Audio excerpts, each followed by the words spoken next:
Stone Age people were grunting cavemen with spears. True or false? Absolutely false.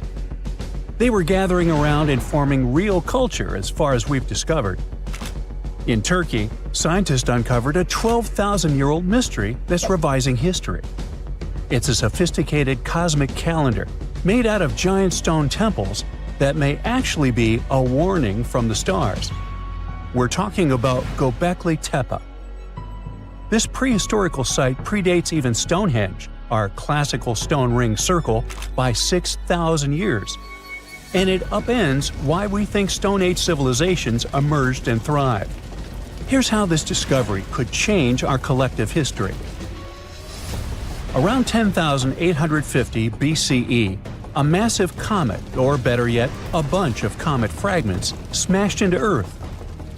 The skies darkened, the temperature dropped, big animals vanished, and it kicked off a mini ice age that lasted over 1,200 years. What's now a place called Göbekli Tepe was home to a group of humans who survived this entire chaotic event. After it happened, they started paying close attention to the sky. As a way of trying to control time a little bit more, they tracked the movements of the sun, the moon, the planets, and comets.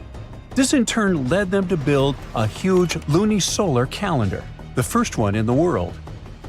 Now, if you were to tour around this classic Stone Age monument, you'd see that not all the stone pillars are blank. Some of them have carvings, like this main one with a bunch of V's on it. Turns out there are 365 V's, which scientists believe represent the days of the solar year. One of them, a V hanging on a bird's neck, is thought to mark a solar eclipse. Other pillars have dangerous animals carved on them, like foxes, lions, scorpions, vultures, twisting and crawling up the sides. Unlike typical Stone Age carvings, these weren't of edible animals like deer or sheep. One of the theories is that these drawings were symbolic. Some archaeologists believe they reflect the fears and chaos this civilization had lived through, a kind of collective attempt to make sense of a terrifying and unpredictable world. Archaeologist Danielle Stordour has highlighted the images of vultures, saying they represent the people who passed away. In some ancient cultures, vultures were believed to carry the souls of the deceased into another realm. She's seen similar symbols in ancient sites nearby. To understand why this all makes sense, we need to dig deeper into the real purpose of this site. Göbekli Tepe was discovered in 1994 by German archaeologist Klaus Schmidt, who realized that the hill in southeastern Turkey wasn't just another Neolithic mound. Underneath it, his team uncovered massive stone circles supported by pillars weighing up to 20 tons. Radiocarbon dating puts the site at around 12,000 years old, making it the oldest known ceremonial structure ever built. I mean, it predates the Egyptian pyramids by over 7,000 years. This discovery shocked the archaeological world. At the end of the Ice Age, humans were supposed to be nomadic, surviving off wild plants and animals, not building sacred complexes with symbolic art, and giving birth to what we now classify as civilization. We usually think civilization starts with farming, then villages, then crops. But this site suggests something more surprising. Early humans may have come together not to grow food, but to worship. Schmidt found no signs of homes, hearths, or permanent settlement, just stuff used for rituals and gatherings. This has led researchers to believe that spirituality and communal rituals came first and that farming followed. Because to build something this massive, you'd need hundreds of people working together, which in turn would have sparked the need for food, organization, and social structure. In other words, the temple came first, then the village, then the farm. Now, Göbekli Tepe isn't just stirring debate because it's old. It's because it seems too advanced for its time, and that's where the more controversial theories start to emerge. Some researchers believe the builders of Göbekli Tepe weren't simply primitive hunter-gatherers experimenting with stone tools. They may have been the inheritors of ancient knowledge, remnants of a much older civilization that existed before the end of the last ice age. This idea ties into the Younger Dryas impact hypothesis, a theory that a comet struck Earth around 10,850 years ago, triggering a sudden and catastrophic climate shift. According to this view, the survivors of that event passed down their knowledge through symbolism, architecture, and oral tradition. And Göbekli Tepe could be one of the earliest attempts to preserve that memory. Now, if that's true, then the carvings at this site, especially the animal symbols on the pillars, aren't just decorative. They could be astronomical codes, tracking constellations and celestial events. But one pillar might hold the biggest secret of all. It's called the Vulture Stone, and it's freaking archaeologists out. On it, you'll find a strange combination of figures: a headless man, birds, and a scorpion.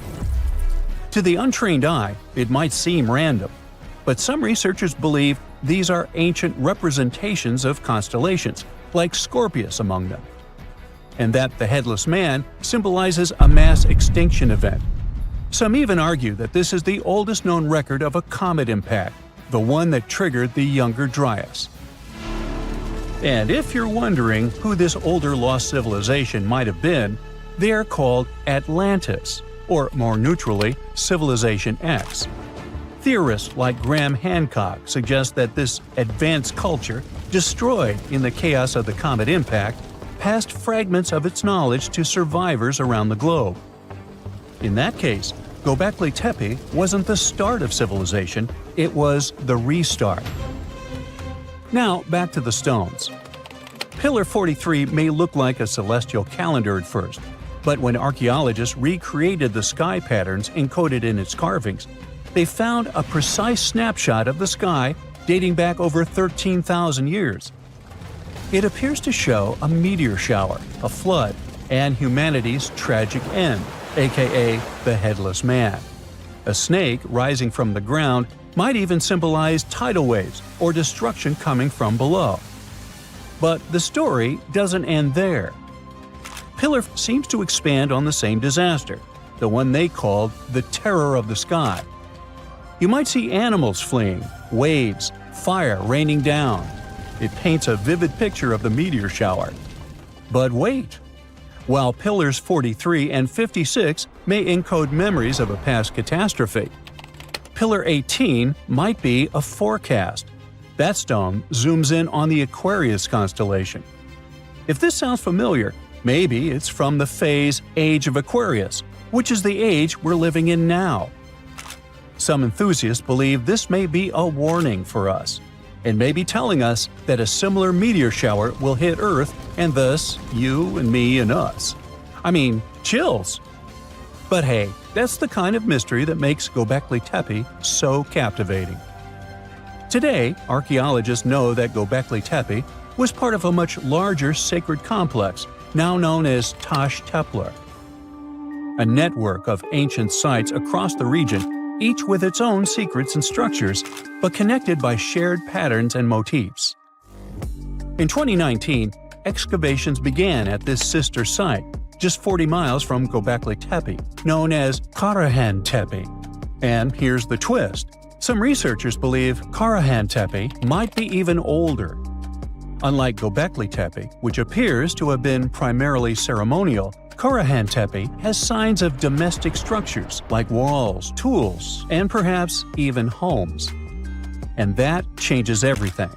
Because whether these sites were the work of highly sophisticated hunter-gatherers or survivors carrying the fragments of a lost pre-Ice Age civilization, one thing becomes clear. Our ancestors weren't just surviving. They were planning, tracking, and predicting. They were far more capable, curious, and connected to the universe than we ever gave them credit for. There are several places on Earth, awesome and mysterious, that evoke so many questions that some people believe they were built by or with the help of extraterrestrial intelligence. Let's explore those mystical destinations. In the hills above Cusco, Peru, you'll find an ancient Inca fortress called Sacsayhuaman. Some of the massive stones of its walls weigh as much as 360 tons. They're cut and fitted together surprisingly precisely, and no mortar is used. The stones used for this construction were transported over 20 miles from quarries. But how did the Inca do it? Did they ask for extraterrestrial help? Perhaps. But archaeologists disagree. They have found evidence that the Inca used advanced engineering techniques involving ropes and levers to move and fit the stones. Okay, let's move on to the Nazca lines. You can see them in the deserts of southern Peru. In this area, more than 800 lines and 300 shapes stretch across the deserted landscape. Those are called geoglyphs and are best viewed from the sky. That's how theories about alien involvement popped up. The lines were made by removing the top layer of reddish rocks to reveal the lighter ground beneath. And this is a pretty simple technique. You don't even need to use modern tools. The purpose of the Nazca lines is still a mystery, but most experts believe that they had some ceremonial significance. Now, the stone circle of Stonehenge must have something to do with extraterrestrial visitors, right? Those stones, some weighing as much as 50 tons, were brought from quarries hundreds of miles away. No wonder many people offered theories about alien intervention. Well, sorry to disappoint you, but archaeologists have proven that the monument could have actually been built with the help of technologies available around 5,000 years ago, such as wooden sleds and rollers. The exact purpose of Stonehenge is still under debate. Its builders could have used the stone circle to track the sun or to perform astronomy-related rituals. The next breath-stopping place on our list is the Egyptian pyramids, namely the pyramids of Giza just outside Cairo. They were built over 4,500 years ago. The largest of them, the Great Pyramid, is made of millions of 2-ton stones which are arranged with super precision. The pyramids also align with the stars of Orion's belt, and this makes some people believe that aliens might have helped to build these awe-inspiring constructions. Experts disagree. They say that although the exact methods the Egyptian builders used are still unclear, the pyramids are undoubtedly a human achievement.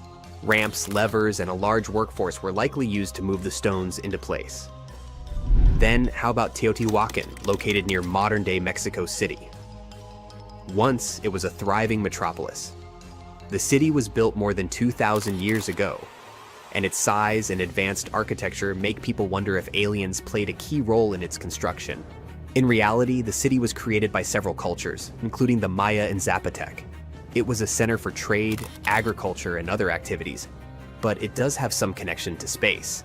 Its layout, with the pyramids aligned to celestial events, shows a deep understanding of astronomy. And still, it was the work of human hands. Now, let's travel to one of the most mysterious islands in the world, Easter Island. Nearly 900 stone figures known as moai stand there, some towering over 30 feet tall. These statues were carved from volcanic rock more than 1,000 years ago and moved across the island to their final resting places. This impressive feat, as well as the slightly creepy appearance of the figures, makes you think about some alien intervention, doesn't it? Well, another disappointment. It's believed that the Rapa Nui people used wooden sleds or rolling logs to transport the statues, and there's no evidence that extraterrestrials were involved. The last destination isn't even on Earth. In 1976, NASA's Viking 1 orbiter captured an image of what seemed to be a face on Mars. It sparked numerous theories about alien activity. The face seems to be staring up from the Martian surface, like evidence of the activity of an ancient alien civilization. But more detailed images from 2001, taken by the Mars Global Surveyor, revealed that the so-called face was just a natural mesa, an isolated flat-topped hill with steep sides. Now, history isn't just carved in stone, but these drawings on 11,000-year-old rocks might be warning us about a freaky future. Both the Mayans and the people at Göbekli Tepe made big predictions about humanity's future. What's eerie is that despite being hundreds of miles and years apart, they used similar symbols. Now, let's get one thing straight. Ancient civilizations often depicted their deities as humanoids. You'll find humanoid representations of celestial beings in ancient Egypt, but also in pre-Columbian societies from the Americas. For example, Aztecs had an important deity they called Quetzalcoatl. He was related to the wind, Venus, and the sun. In some ancient Aztec art, he's depicted carrying a tiny handbag. The shocker is that a very similar winged figure was represented by the Assyrians. Now, it's already odd that they chose similar forms to represent their gods, even though these civilizations didn't have any contact with each other. But to draw an almost identical handbag? That seems like a bit of a stretch. Of course, now, when we say handbags, we mean carvings depicting things that look like modern handbags. Not quite Coach or Prada, but you get the idea. Some theories suggest this mysterious handbag could be related to time travel. We've seen that Göbekli Tepe tells of a great flood that destroyed an ancient civilization. But during that civilization's time, they raised cattle and grew food. They knew how to handle seeds and grow crops. According to one theory, this stylish accessory could have been used for carrying seeds. Since Göbekli Tepe is believed to be near where Noah's Ark might have been found, the people of the area could have gathered seeds to plant in the New World after the Great Flood. Strange? Definitely. But so is everything we've been talking about, so let's roll with it. Another theory on the meaning of the handbag has a much more straightforward approach. In multiple ancient cultures, the circle was used to represent spirituality and non-materiality, but the square was often associated with concepts of the earth and materiality. So, what we modern humans understand as a handbag might be an image that symbolizes the reunification of the earth and sky, of the material and non-material elements of existence. Not a bad theory, I would say. But then, who am I? Some researchers, like Graham Hancock, are not convinced with these previous explanations. For him, Göbekli Tepe is all about little gray people and their contacts with ancient earthling civilizations. You see, right in the middle of this ancient site, there's a special pillar called Pillar 43, or Enclosure D. At first glance, it looks like an astronomical calendar. You see the scorpion? That's the Scorpion constellation. And that ball in the center? It's all about the sun's alignment. We know ancient societies like the Maya or Incas were stellar astronomers. So what's the big deal here? Turns out the folks at Göbekli Tepe were talking about a massive natural disaster that wiped out all forms of life before their time. When astronomers recreated the angles and positions from Pillar 43, it showed an astrological setup from over 13,000 years ago. The stone also depicted a tragic event, a mix of a flood and a meteor shower. The headless man? That's humanity's tragic end. And the snake from the ground? Giant waves washing over the earth. And it's not just one stone telling the tale. Pillar 56 shows more of the Younger Dryas event, or as it's called, the terror from the sky. You see animals fleeing and waves crashing as the meteor shower hits. But wait, while Pillar 43 gives us the exact date of the last disaster, Pillar 18 in Enclosure D gives us the date of the next possible wipeout. The art depicted in this pillar zooms in on the constellation of Aquarius. Now, you might have seen the movie The Age of Aquarius or heard some woo-woo theories about how we're entering this phase right now. You see what I'm driving at? Göbekli Tepe might be giving us the date of the next disaster so that we have time to prep for it. These images could be a survival guide for humanity. Or not. Now, this would be bananas if it weren't for one piece of evidence. Let's check the facts. The Encke comet, discovered in 1786, used to be part of a megacomet, 100 miles wide, made of ice, metal, and rock. It broke up and formed a debris field. Now, instead of one huge comet, we've got millions of smaller ones. When the Earth passed through that debris, the folks at Göbekli Tepe saw a firestorm of comets, all coming from the Aquarius constellation, just like on Pillar 43. Now, here's the supposed scary part. We pass through that same debris field every year. If you're watching this in September, October, or November, we're flying through it right now. It could happen that these debris fall onto the surface of the Earth all over again, repeating history. But so far, that's just a theory. The mind-boggling question is, how did the people at Göbekli Tepe know about an event that happened before they were all born? In 2019, excavations kicked off at Karahan Tepe, about 40 miles from Göbekli Tepe. But research suggests it might have been settled even earlier. Göbekli Tepe seems to have been a place of worship or an observatory, but Karahan Tepe shows signs of a structured society. Excavations at Karahan Tepe reveal artifacts like intricate carvings, tools, and even possible remnants of buildings. This suggests that these people were not just hunters and gatherers, but had a structured society with spiritual or ceremonial practices. In 2020, researchers started unearthing several other settlements in the area, indicating that Göbekli Tepe was part of a huge metropolis. The whole site is known collectively as Tas Tepler. The thing is, the math around all this has scientists baffled. Around that time, Earth was just leaving its last ice age, and scientists used to think Stone Age civilizations were primitive. But evidence keeps showing up, proving that wasn't the case. For Göbekli Tepe to have existed with that level of tech 12,000 years ago, there must have been an even earlier civilization. That kind of tech doesn't just pop up out of nowhere. And hey, we've got plenty of other proof of advanced societies. Take the Mayans, for example. Recent discoveries have shown they were even more advanced than we previously thought. They built massive cities with roads up to 130 feet wide, painted white to guide travelers at night, a feat you'd expect in places like Portugal or England. These roads, sometimes elevated over swampy ground, formed a network of over 964 settlements, like a giant spider web. A bunch of scientists turned their eyes on this theory, but it could be the connecting point of everything we've been speculating about in this video. After all, the people from the sky could have come down and told the people from Göbekli Tepe about the destruction of a more ancient civilization than theirs. Or not. Remember, don't give up your critical thinking just because you see something on the internet. Anyway, Göbekli Tepe raises suspicions just as Stonehenge and the Great Pyramids of Egypt. When we mix little green aliens into the equation, it explains one way that surreal engineering feats were possible in these sites. But it also underestimates our human ancestors and their thinking abilities. One of the main characteristics of Göbekli Tepe's architecture are the T-shaped pillars. The heaviest of them weigh 20 tons and are around 20 feet. These pillars were erected perfectly, without so much as a dent in them. Sure, that's pretty hard to do without modern machines. But hey, maybe they figured it out and built it after much effort. Now, in case you don't know what I'm talking about, this old pal is supposed to have cracked the secret of the pyramid builders in modern-day America. He used it to build his own castle and other mesmerizing structures.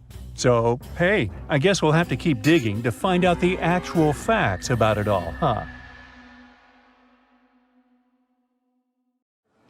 We all grew up believing that Stonehenge is the world's most ancient observatory, but now it has some serious competition for the title. Nabta Playa was built more than 2,000 miles away in southern Egypt and thousands of years before Stonehenge and even the pyramids of Giza. In 1973, a Bedouin guide stumbled upon a strange group of huge stone formations while crossing the Sahara Desert. He led American archaeologist Fred Wendorf to the site, located about 60 miles from the Nile. Wendorf's friend and colleague claims the team found the stones while stopping for a bathroom break in the desert. Either way, what they found changed history. At first, Wendorf thought the stone structures were just natural formations, but then it hit him. This area was once a lake, meaning no natural rocks should even be there. He kept coming back to the site for decades, and by the early 1990s, his team finally uncovered a circle of stones that seemed to line up with the stars in a way no one could explain. After 7 long years of trying to crack the mystery of the site, Wendorf reached out to an expert in archaeoastronomy. They study how ancient people used the stars. One evening, while the expert sat in the cool desert sand staring at the stones, he realized that they formed a pattern radiating outward from a massive burial mound. One by one, as they dug into the sediment, the buried megaliths started lining up like spokes on a wheel. The team had already used radiocarbon dating to test samples from fire hearths and tamarisk wood roofing found inside the stone circle. Nabta Playa had dozens of standing stones, all a few feet tall. Some of them lined up exactly with the sunrise on special days, and others matched up with bright stars in the sky. Inside the big circle, there were 6 special stones that may have been used for rituals or marking important times of the year. Around them, 29 standing stones might have worked like a simple calendar to help people know when it was time for something important, like the summer solstice, the longest day of the year. When the sun rose in just the right spot, it was a sign that the rainy season was coming. The stone circle once aligned with the brightest stars in the northern sky: Arcturus, Sirius, and Alpha Centauri. Some stones even pointed to the constellation Orion. By tracing Arcturus's movement across the sky, they figured out that it matched perfectly with the circle around 4800 BCE. That means it was the oldest astronomical site ever discovered. And the people of Nabta Playa may have been watching the stars thousands of years before telescopes were even invented. It looks like it had a huge meaning for people living and traveling through the desert. Over 10,000 years ago, the long, cold, and dry ice age that lasted for tens of thousands of years was finally fading away. Northern Africa got massive monsoons and rains that filled up seasonal lakes. So, parts of the desert turned into short-lived oases. For the nomadic people who roamed this harsh land, these summer rains were everything. Their entire way of life revolved around cattle. When archaeologists opened the central tomb at Nabta Playa, they dug up cattle bones and even a massive rock carved into the shape of a cow. The people who built it used the stars to guide them and find hidden watering holes like Nabta Playa, which likely held water for about 4 months a year, starting with the summer monsoons. But there was no North Star back then, so instead they navigated using bright stars and the way the sky seemed to spin in circles above them. When the lakes were full, the standing stones would be partly submerged, and from the western shore, you would see the reflection of the stars on the dark water. Nabta Playa is way less famous than Stonehenge, perhaps because its stones were buried and the famous site in England was open to visitors for thousands of years. Sadly, when Nabta Playa did become famous, some tourists ruined parts of it by moving stones around, which messed up the ancient star alignments. To protect it, the authorities moved everything to a museum where people can see the stones and the carved cow statue without damaging them. The Egyptian Observatory isn't the only construction similar to Stonehenge. It has versions that were used for different purposes from Germany and France to the US and the Andes in northern Peru. This last one is actually one of the oldest big structures ever built in this region. The circular plaza is made of 2 giant stone walls arranged in a ring. It was likely used for ceremonies and gatherings. Scientists have carbon dated it to be about 4,750 years old, which means it was built before the Great Pyramids of Egypt and Stonehenge. The plaza had 2 entrances and a special layer of clay, soil, gravel, and charcoal underneath. It was carefully planned and built. Archaeologists also found ceramic pieces, quartz crystals, and gemstones at the site, so it was definitely a special place. People visited it for centuries, but at some point it was sealed off, probably because of changing beliefs and traditions. The most recent discovery was the remains of a large timber circle roughly the same age and with parallels to Stonehenge, all the way up in Denmark. This open-air structure was likely part of a special area where prehistoric people from the late Neolithic and early Bronze Age gathered for rituals and ceremonies. The circle was made up of 45 giant wooden posts, forming a huge ring about 100 feet wide. The wood is gone now, but scientists believe tall timbers once stood in the holes and created an impressive wood henge. No one knows exactly what these circles were used for, but archaeologists have found animal bones and food remains at similar sites. So people probably used to gather there for feasts and rituals. In 2024, scientists found 2 ancient stone circles from the Neolithic period in Dartmoor National Park in England. Some archaeologists believe they might form a sacred ark. Many of Dartmoor's stone structures were built in a curved shape on the high ground in the center of the area. A long time ago, Dartmoor was covered in forests, so people may have used the high ground as important markers. One of the newly found circles fits inside this ark, but the other one is outside of it, to the north. This could have been an entrance point into the ark. There's also a raised bank of earth near the stones, which looks similar to other famous Neolithic sites, like the Ring of Brodgar in Scotland and Stonehenge itself. This means the people who built these circles may have visited Stonehenge or been inspired by it. Archaeologists in Oman found ancient stone monuments called tralith, which got the nickname Arabian Stonehenge. They were finished about 2,000 years ago, but no one knows for sure who built them or why. Scientists also found stone hand axes that are incredibly old, between 300,000 and 1.3 million years old, from the time when the first humans left Africa.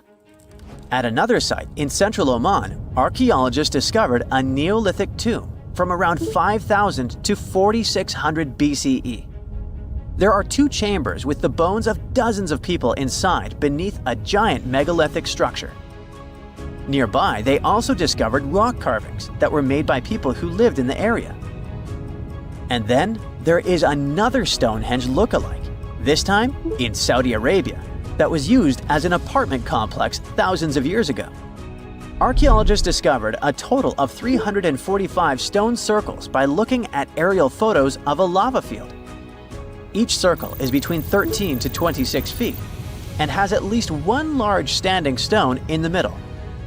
These structures still have remains of stone walls and doorways. Stone circles like Stonehenge are often linked to ceremonies and rituals, but scientists say that many early houses were actually built in round shapes, and rectangular homes only became common much later in history. Recently, scientists made an astonishing discovery that might solve Stonehenge's mystery. They found something hidden deep within the DNA of Stonehenge's sarsen rocks, the huge monolithic ones, and it might reveal why our Neolithic ancestors designed and built this thing in the first place. Over the years, scientists have been scratching their heads trying to figure out where the huge sarsen rocks came from. For years, they believed they came from a quarry just 15 miles away from the site, known as Marlborough Downs. At this site, they found similar minerals to the ones that make up the sarsen rocks. But it turned out there was more to this story than they thought. The understanding of how Stonehenge was built is always changing. Scientists need to really travel back in time to uncover its mysteries. Where did the rocks come from? How were they carried? Why was the site built? You see, the Stonehenge site, located at Salisbury Plain in England, is made up of 2 main types of stone. There are the super heavy sarsens and the lighter and smaller bluestones. The sarsens each weigh about 25 tons. That's as much as 3 African elephants stacked together. The heaviest sarsen stone, called the heel stone, weighs 30 tons all by itself. Together, the sarsens make that iconic outer ring circle. Inside that circle, that's where you'll find the bluestones. The naming might seem a bit misleading since they're not really blue. They have a bluish tinge to them when they are freshly broken, hence the name. These smaller rocks probably came from the Preseli Hills in southwest Wales, which is about 150 miles away from Stonehenge. They're a bit lighter than the sarsens, but still pretty heavy. The altar stone, which is classified as a bluestone, is the heaviest one, weighing around 6 tons. Its original location still isn't known for sure. To figure out where a rock came from, scientists first have to study their composition. This is like checking the rock's DNA. Then they cross-reference the structure of the rock with minerals in the soil to see if it's a match. Most of the sarsens we see around southern England are actually made of a type of sandstone known as silcrete. Think of silcrete as sand that's been hardened by underground water processes over millions of years. This process mostly happened during a period called the Paleogene, about 65 to 23 million years ago. These sarsen rocks didn't form in one big slab, but in patches, like nature leaving little rock gardens all over the place. Scientists reason the sarsens spread out randomly, forming in isolated pockets. Over time, many were buried under layers of clay and chalk, which helped preserve them. When ancient builders were on the lookout for materials, these sarsens must have looked perfect for something impressive like Stonehenge. Actually, sarsens have been used in everything, from Roman villas to medieval churches, and even in things like road curbs and old field walls. One could say these rocks were the it material for ancient builders, and continue to be popular even into more modern times. This fact made scientists start wondering that maybe not all sarsen stones that were used to build Stonehenge came from the same place. They've identified sarsen sites all over the UK, in places such as Oxfordshire and Kent. After hundreds of years of studying the sarsens, geologists finally had the right type of technology to determine the origin of the stones. Now, I wish I could tell you that it was some undisclosed location very far away from the site. But, as it turned out, the sarsens were originally from Westwoods, the forest near Stonehenge. A new factor came into play when excavations uncovered empty stone holes, showing that at least 6 blue stone pillars were removed from a Pressley Hills site called Wan Main in prehistory. They had a stone circle over there, and it's believed that some of Stonehenge's rocks were recycled rocks from this more ancient circle. If this is true, it might be that Stonehenge is part of a much larger landscape of ancient sites. If this is the case, then Stonehenge is just the cherry on top of a much larger scale project. Think of it as the sacred centerpiece of an entire landscape of monuments, mounds, stone circles, and things. This is why scientists want to find out where the rocks came from so badly. It could lead to why and how Stonehenge was built. Now, Stonehenge didn't just pop up overnight. It was built in several stages over hundreds of years. It's likely that it wasn't a single unified vision, but more like a big community project that evolved over time. With each generation, the builders brought in their own ideas, creating a stone structure that would last for ages. The first stage was around 3100 BCE. That's when people dug out a circular ditch and likely set up some bluestones as sort of a starter ring. Later, they added the sarsens and even topped some of them with horizontal stones to form those famous arches you see today, also known as the trilithons. These ancient builders had some challenges on their hands. How would they move the rocks? There's an old theory known as the ice road that suggests that the rocks were moved by natural icy pathways that formed during the winter. This way, they could slide the rocks down all the way to Stonehenge. But hey, if we're talking about a distance of over 100 miles, that's not too realistic. Anyways, this theory was debunked because it was warmer back then than it is today. There's also the river theory, which suggests that the rocks were floated along the river from the quarry to the site. But if we're talking about sarsen rocks, they're too heavy to float. So there goes that theory.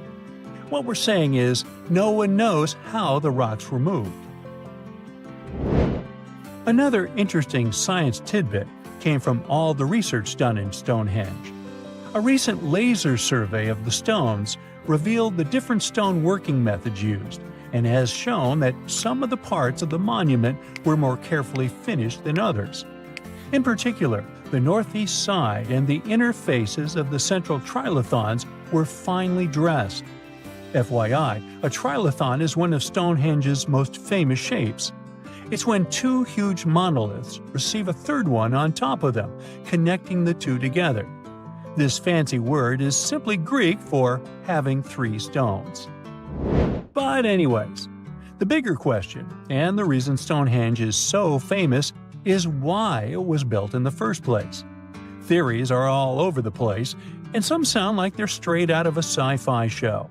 So here's a rundown of the most popular ideas. There's, of course, the solar calendar theory. This one supposes that the stones are aligned with the movements of the sun, especially during the summer and winter solstices. During the summer solstice, the sun rises to the left of the heel stone, that's the lone stone outside the main circle, lighting up the entire monument. Some say it's the ancient version of a calendar, marking the year's longest and shortest days. Some archaeologists think Stonehenge might have been an ancient healing center.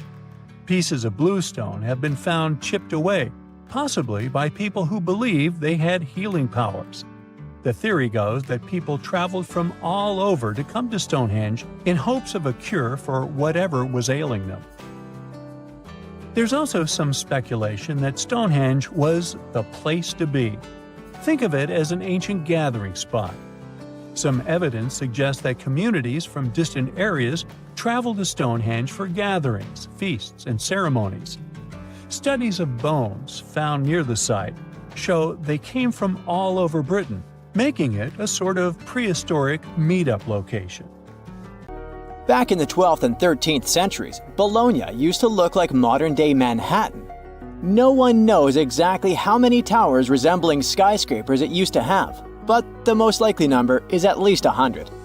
The tallest of them was around the same height as Big Ben. When the towers were built, Bologna was one of the largest cities in Europe. Construction projects were massive and ambitious.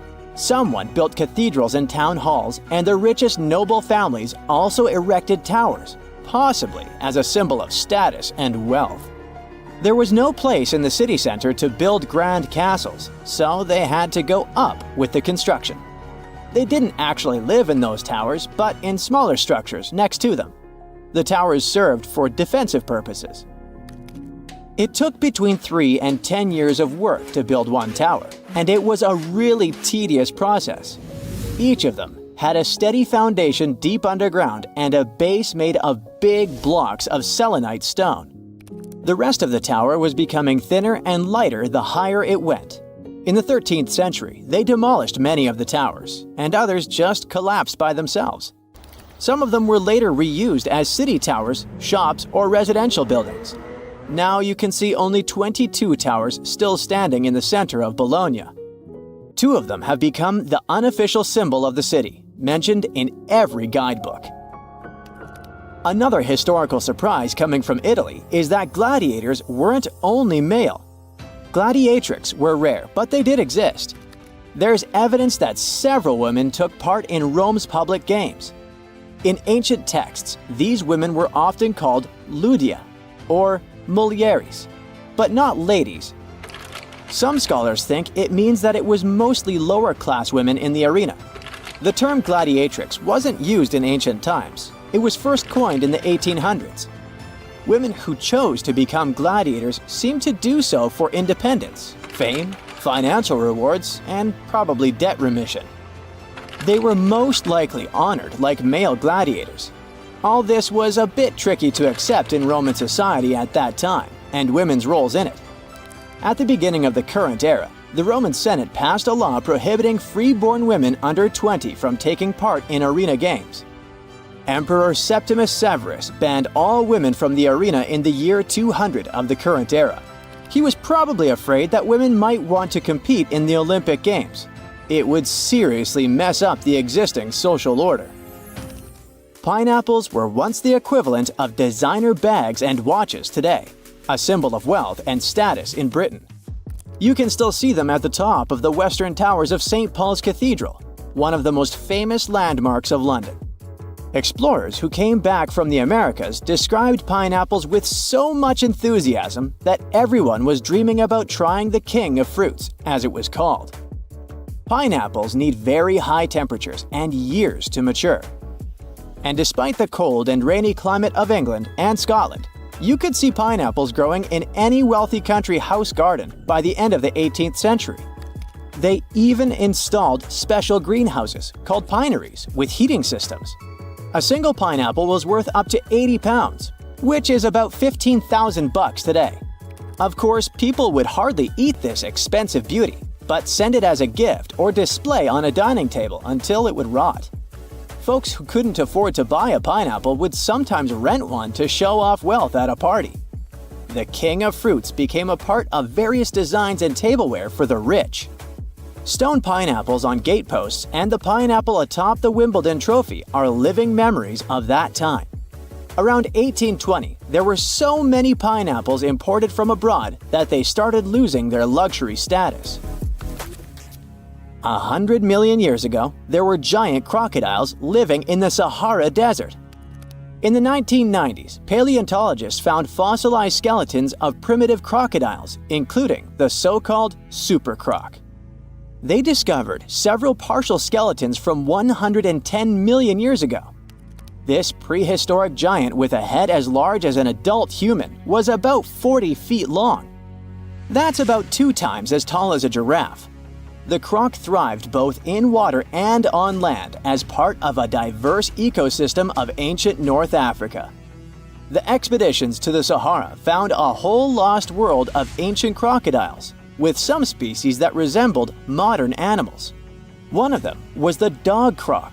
With its tall legs and keen sense of smell, it moved through the surroundings much like a dog. Another fascinating find was the duck croc, a 3-foot-long crocodile with duck-billed platypus-like features. It was adapted for life on land rather than water. And then there was also the rat croc, a small 2-foot-long crocodile. This species had front teeth, perfect for digging up insects. These prehistoric creatures were more agile, active, and probably more intelligent than today's crocs, who are passive hunters.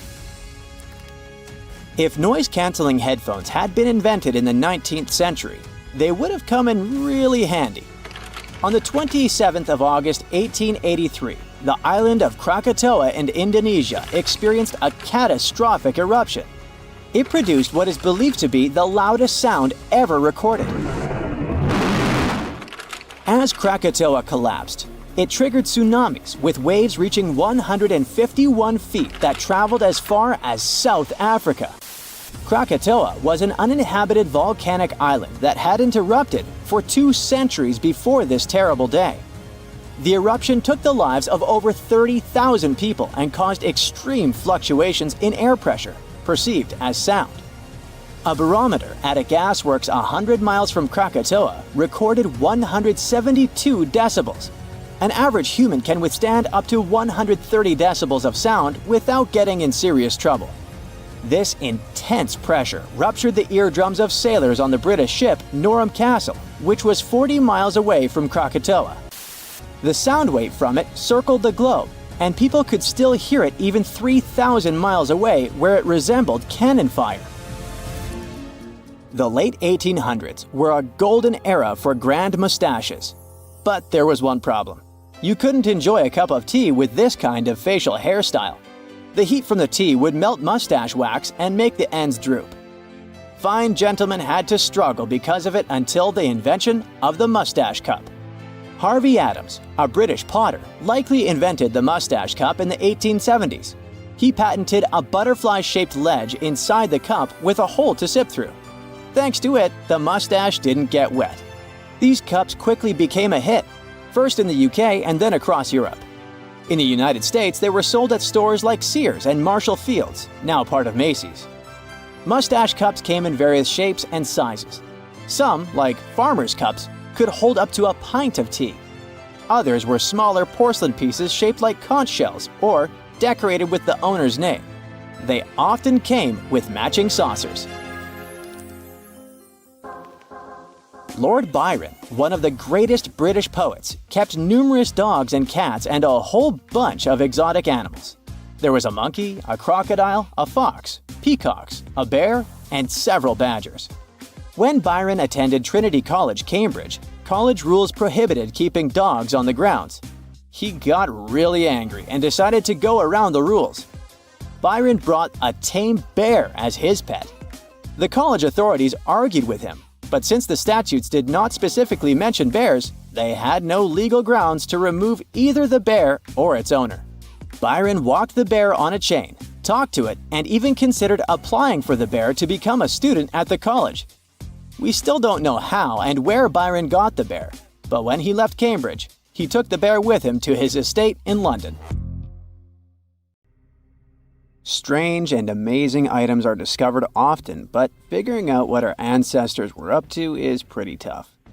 Especially when all you have are just some rusty cups and cave drawings. It's no surprise that even the experts in lab coats sometimes make mistakes. But it's not just about dusty plates and huge stones. Sometimes there's even humans with large heads. So grab your digging tools and let's travel back to ancient times to explore incredible societies that even scientists can't fully explain. Sardinia may look idyllic now, but I'm not gonna lie, I wouldn't fancy visiting it 3,000 years ago. Rumor has it, terrible giants roamed around this island back then. People even talk about finding human skeletons over 13 feet tall there, although nobody's ever shown anything to prove it. But the stories will make you wonder because some weird stuff has definitely happened.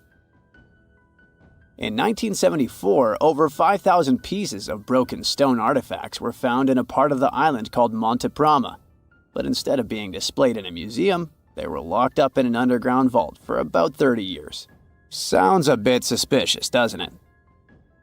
When they were finally displaced in 2005, scientists put the pieces together to find statues of 38 giant men standing 8 feet tall. Not quite as tall as the legendary skeletons, but still pretty huge.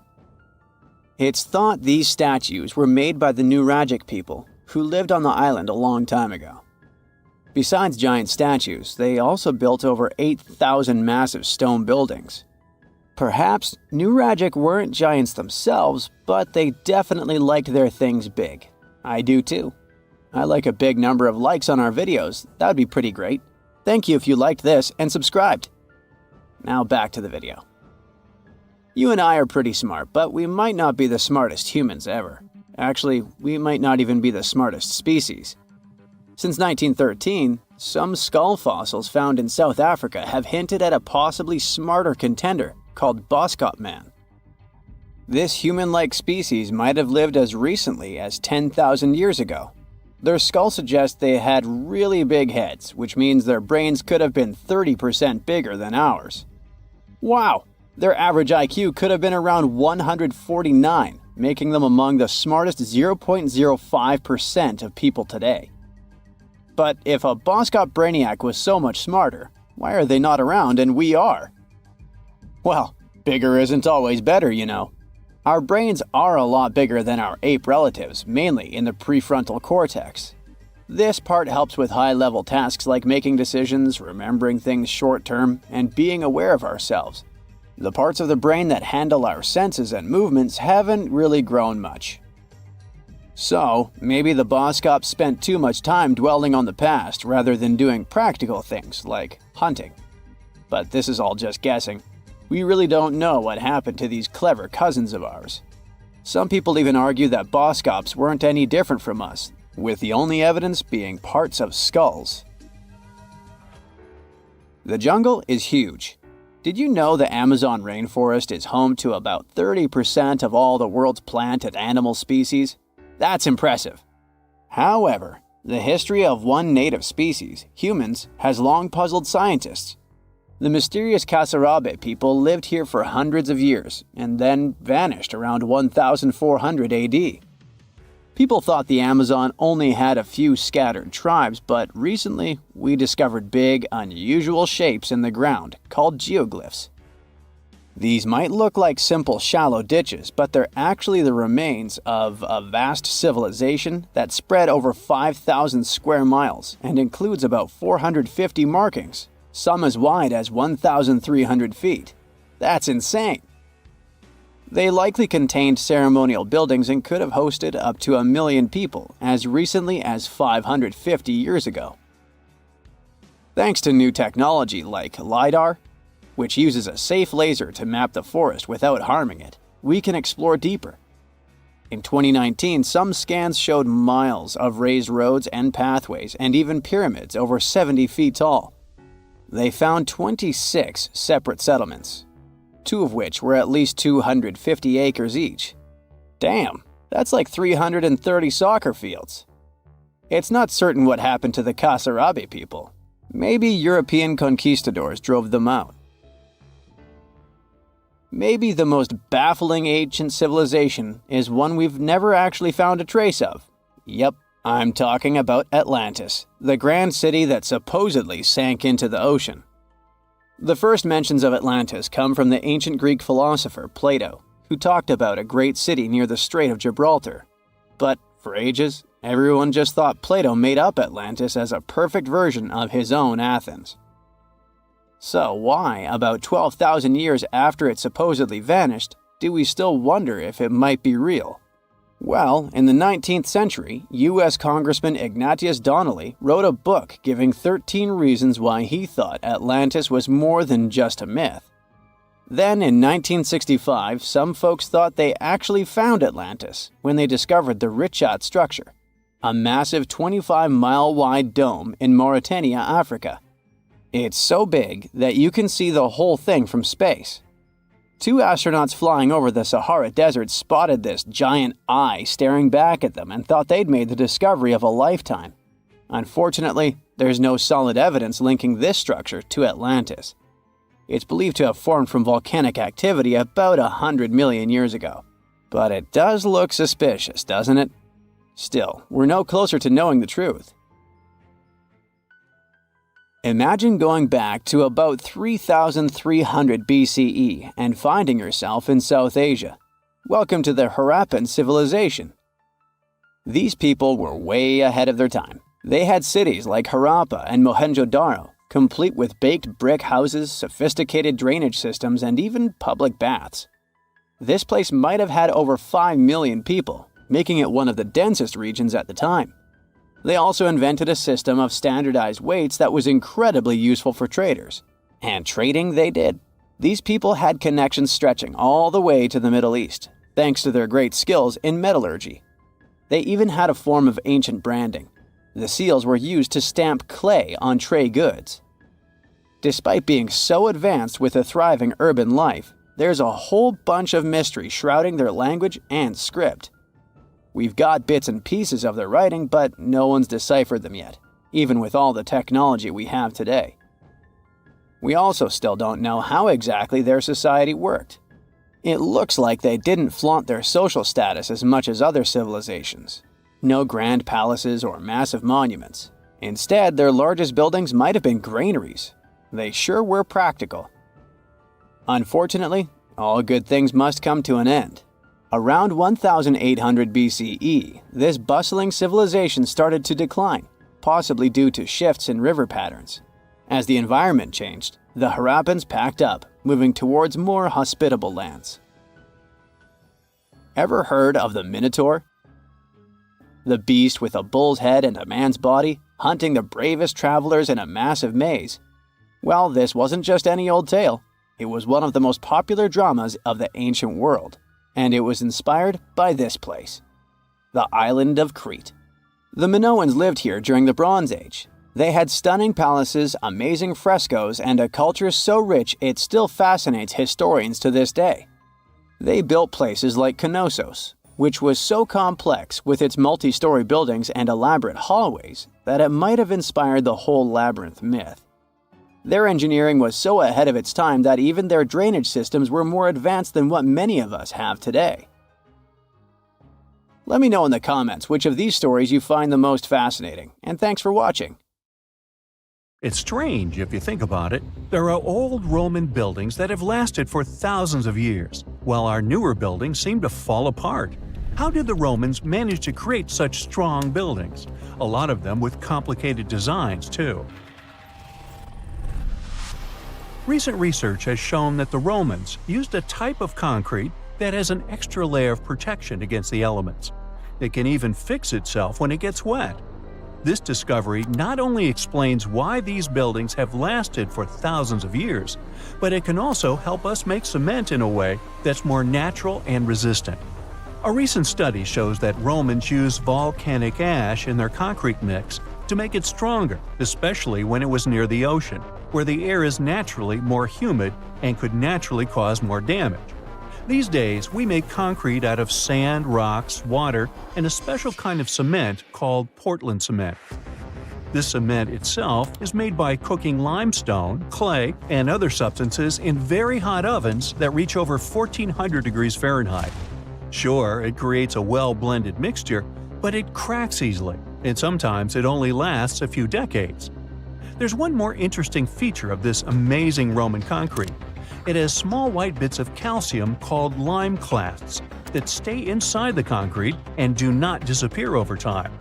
At first, it may not seem that attractive because it's not as smooth as the concrete we use today. And for many years, specialists used to think that having small pieces of lime in concrete was a bad thing because they thought it made buildings less resistant. But researchers found out that these tiny pieces actually help the concrete fix itself. I wish I could fix myself that easily.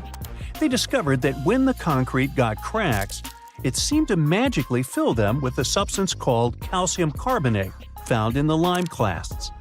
The Romans made their concrete by mixing sand, volcanic ash, and burned limestone together and adding water.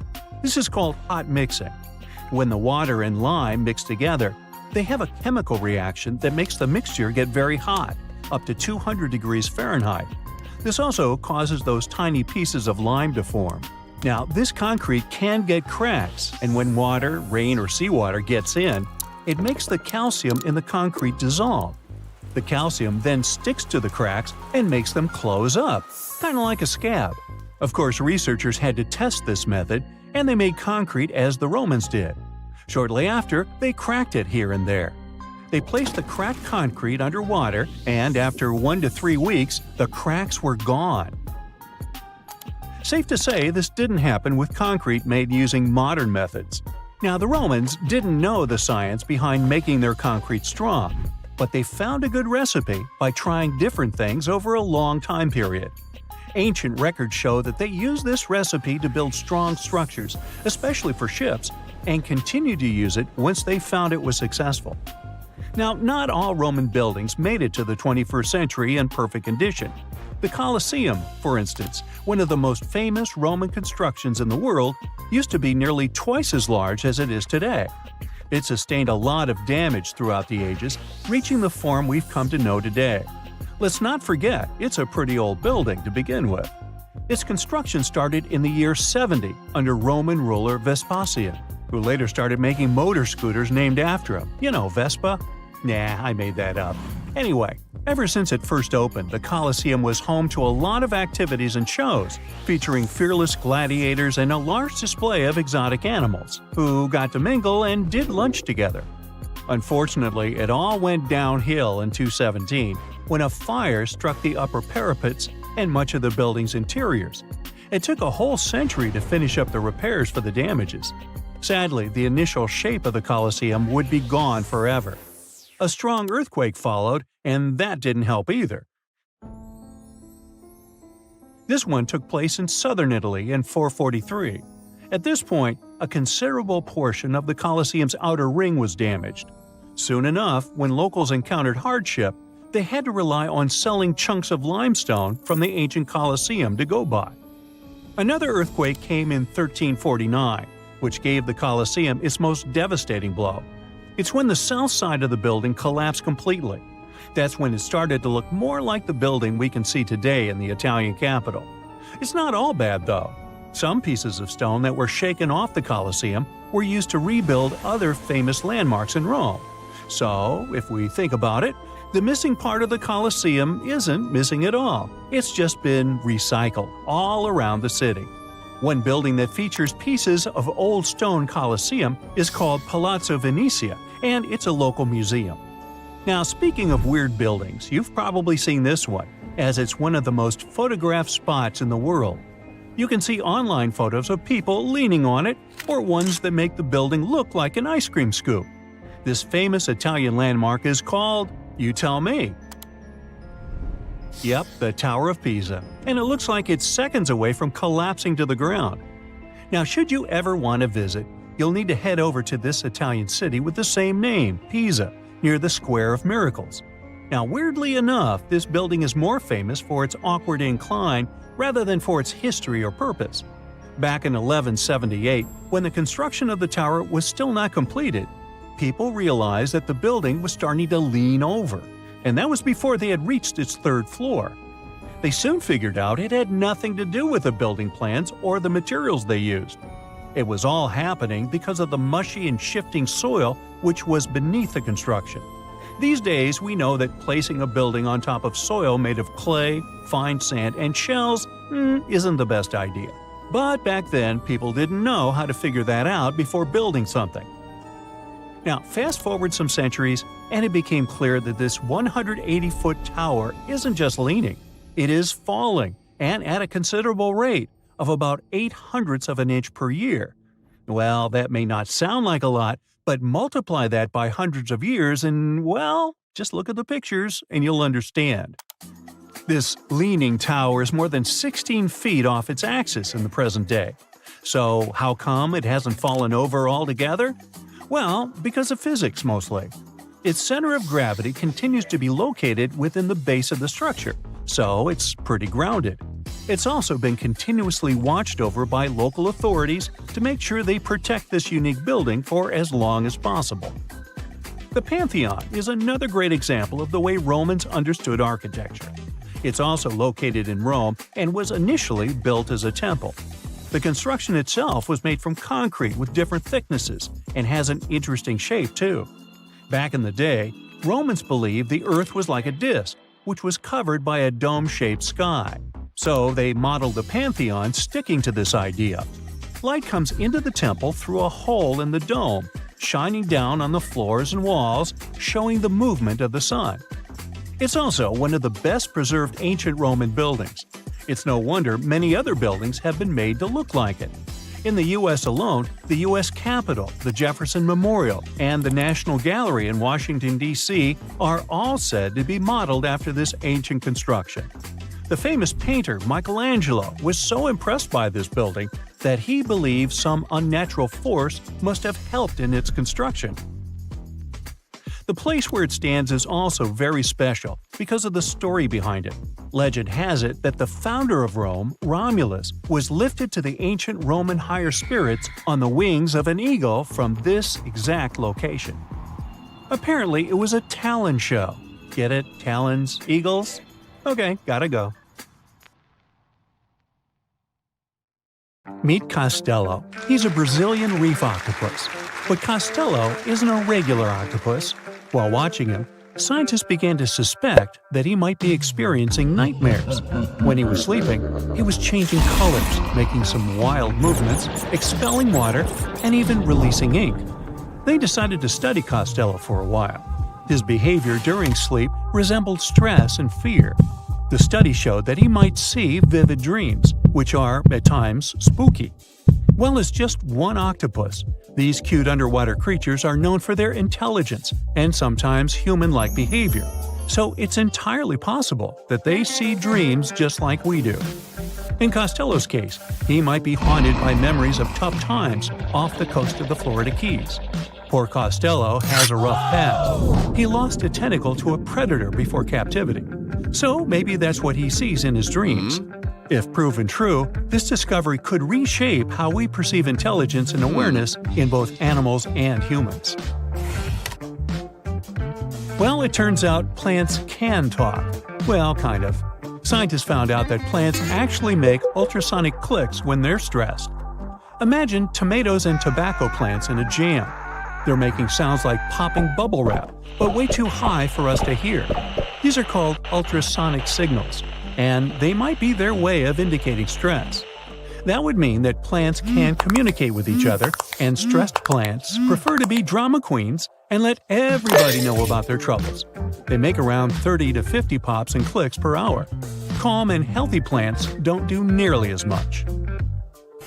And not only do plants talk, but even have their own language. They make different sounds depending on whether the plant is experiencing thirst or is bothered by a snipped stem or something else. Moreover, some of them are so dramatic that they start ringing alarms even before they show signs of dehydration, when they know they're getting close to it. Scientists aren't sure why they do that, though. They believe that it might involve cavitation, a term that means air bubbles dancing in the plant's plumbing. Plants that sing these symphonies include corn, wheat, grapes, and even cacti. That is quite a big discovery in agriculture. We could use it to check if our crops are thirsty and stuff like that. So now we'll be eavesdropping on plants and deciphering their secret language. Okay, time for some universal news. Recent studies are shaking up what we thought we knew about the universe's age. Our findings during the last decades showed that the universe must be around 13.7 billion years old. However, a new study shows that it might be almost twice as old, up to 26.7 billion years. Keep in mind that it's not proven, so for now, the official number stays the same. Scientists were using the time since the Big Bang and studying ancient stars to measure the universe's age. But some stars were playing hard to get, looking older than the universe itself. For example, the ancient star Methuselah, which is estimated to be around 14 billion years old, which would be older than our universe. Also, the James Webb Space Telescope caught galaxies looking super mature just a few hundred million years after the Big Bang. All this poses some hard puzzles for astronomers. But this new hypothesis combines the expanding universe theory with something called the tired light theory. It suggests that light loses energy as it zips across cosmic distances. Combine this with the expanding universe theory, and bam! As the universe expands, the light loses energy, so we simply can't see all the super ancient stars that are very far away from us, which is why we could make a mistake in calculating our universe's age. The new model also pushes back when galaxies started forming. It suggests that those early galaxies spotted by the Webb telescope took way longer to form than we originally thought. This study is a serious shakeup in the scientific community. If we made such a huge mistake in calculations, we'd have to rethink the very fundamental astrophysics principles. That would be a giant leap, and we'd have to make a huge makeover of almost everything. Which is why we need to be very cautious about it. So while scientists test this new theory, we just have to wait for the results. Now, these aren't the only space news. The new AI technology is already being actively used for scientific research. This time, AI is helping us to look for signs of extraterrestrial life. Researchers in SETI created machine learning algorithms that would help us sift through the cosmic noise faster and more efficiently. When you point a radio telescope at the stars, it's like turning into a celestial radio station that's full of different signals. We catch everything from pulsars to radio galaxies and earthly interference. Obviously, it would be pretty hard to identify a potential signal from extraterrestrials in all this mess. For over 60 years, scientists had to do all this manually. It was a daunting task to scan the skies and explore countless stars and radio frequencies. But now, AI came to help. The algorithms are trained to recognize and distinguish known interference patterns, like those from mobile phones and electronic devices, amidst the cosmic data. They spot anything deviating from known patterns, the potential needle in the haystack. And we've already had some breakthroughs here. The astronomers caught 8 signals that didn't fit known patterns. While not confirmed as extraterrestrial life, they show that there's a great potential for future research. Going back to animals, this time we're visiting prehistoric Earth. Imagine turtles so massive they make today's turtles look like tiny toys. Recently, scientists stumbled upon the fossilized remains of one of these giants. It's a sea-dwelling titan that cruised the European waters about 80 to 70 million years ago. The discovery was accidental. A hiker in northern Spain stumbled upon fragments of this creature near the Pyrenees Mountains. This turtle was roughly the size of a rhino, around 30 feet in length. Just to give you an idea, this creature would be about the size of an average car. It shows that extreme sizes were more common before an extinction event. The turtles we know now, of smaller, still substantial sizes, dominated afterward. But the ancient oceans were filled with giant turtles munching on mollusks and jellyfish. This discovery also challenges the idea that gigantic turtles were exclusive to North America. The existence of this turtle proves that these colossal reptiles were hanging out in European waters too. So this might be just the tip of an iceberg, and you'll want to steer around that one too. And finally, NASA's James Webb Space Telescope has made a great discovery. It detected a crucial carbon compound in space. It's called methylcation, and this tiny molecule, even if it might seem insignificant, could help us unlock the secrets of interstellar organic chemistry. Carbon is incredibly important. Carbon molecules are building blocks that construct everything from stars to planets to, well, us. It's the key ingredient for life, and scientists are eager to understand how it shaped our existence on Earth. and if it could do the same elsewhere in the universe. And methycation plays a very important role in the creation of complex carbon-based molecules. That's why it's very cool that we discovered methycation, even if it's very far away. NASA scientists found it in a young star system. This system is chilling about 1,350 light-years away from us, in the Orion Nebula. The star in this system, which is smaller and a bit weaker than our Sun, is bombarded by intense ultraviolet light from nearby hot, young, massive stars. You'd think such strong UV radiation would destroy complex organic molecules. But the research team believes that it might actually kickstart the formation of these carbon compounds. Maybe stronger stars and their insane radiation levels actually work as energy sources for life. They set off a chemical chain reaction, which results in complex carbon stuff like plants and animals. Seems like we found yet another puzzle piece.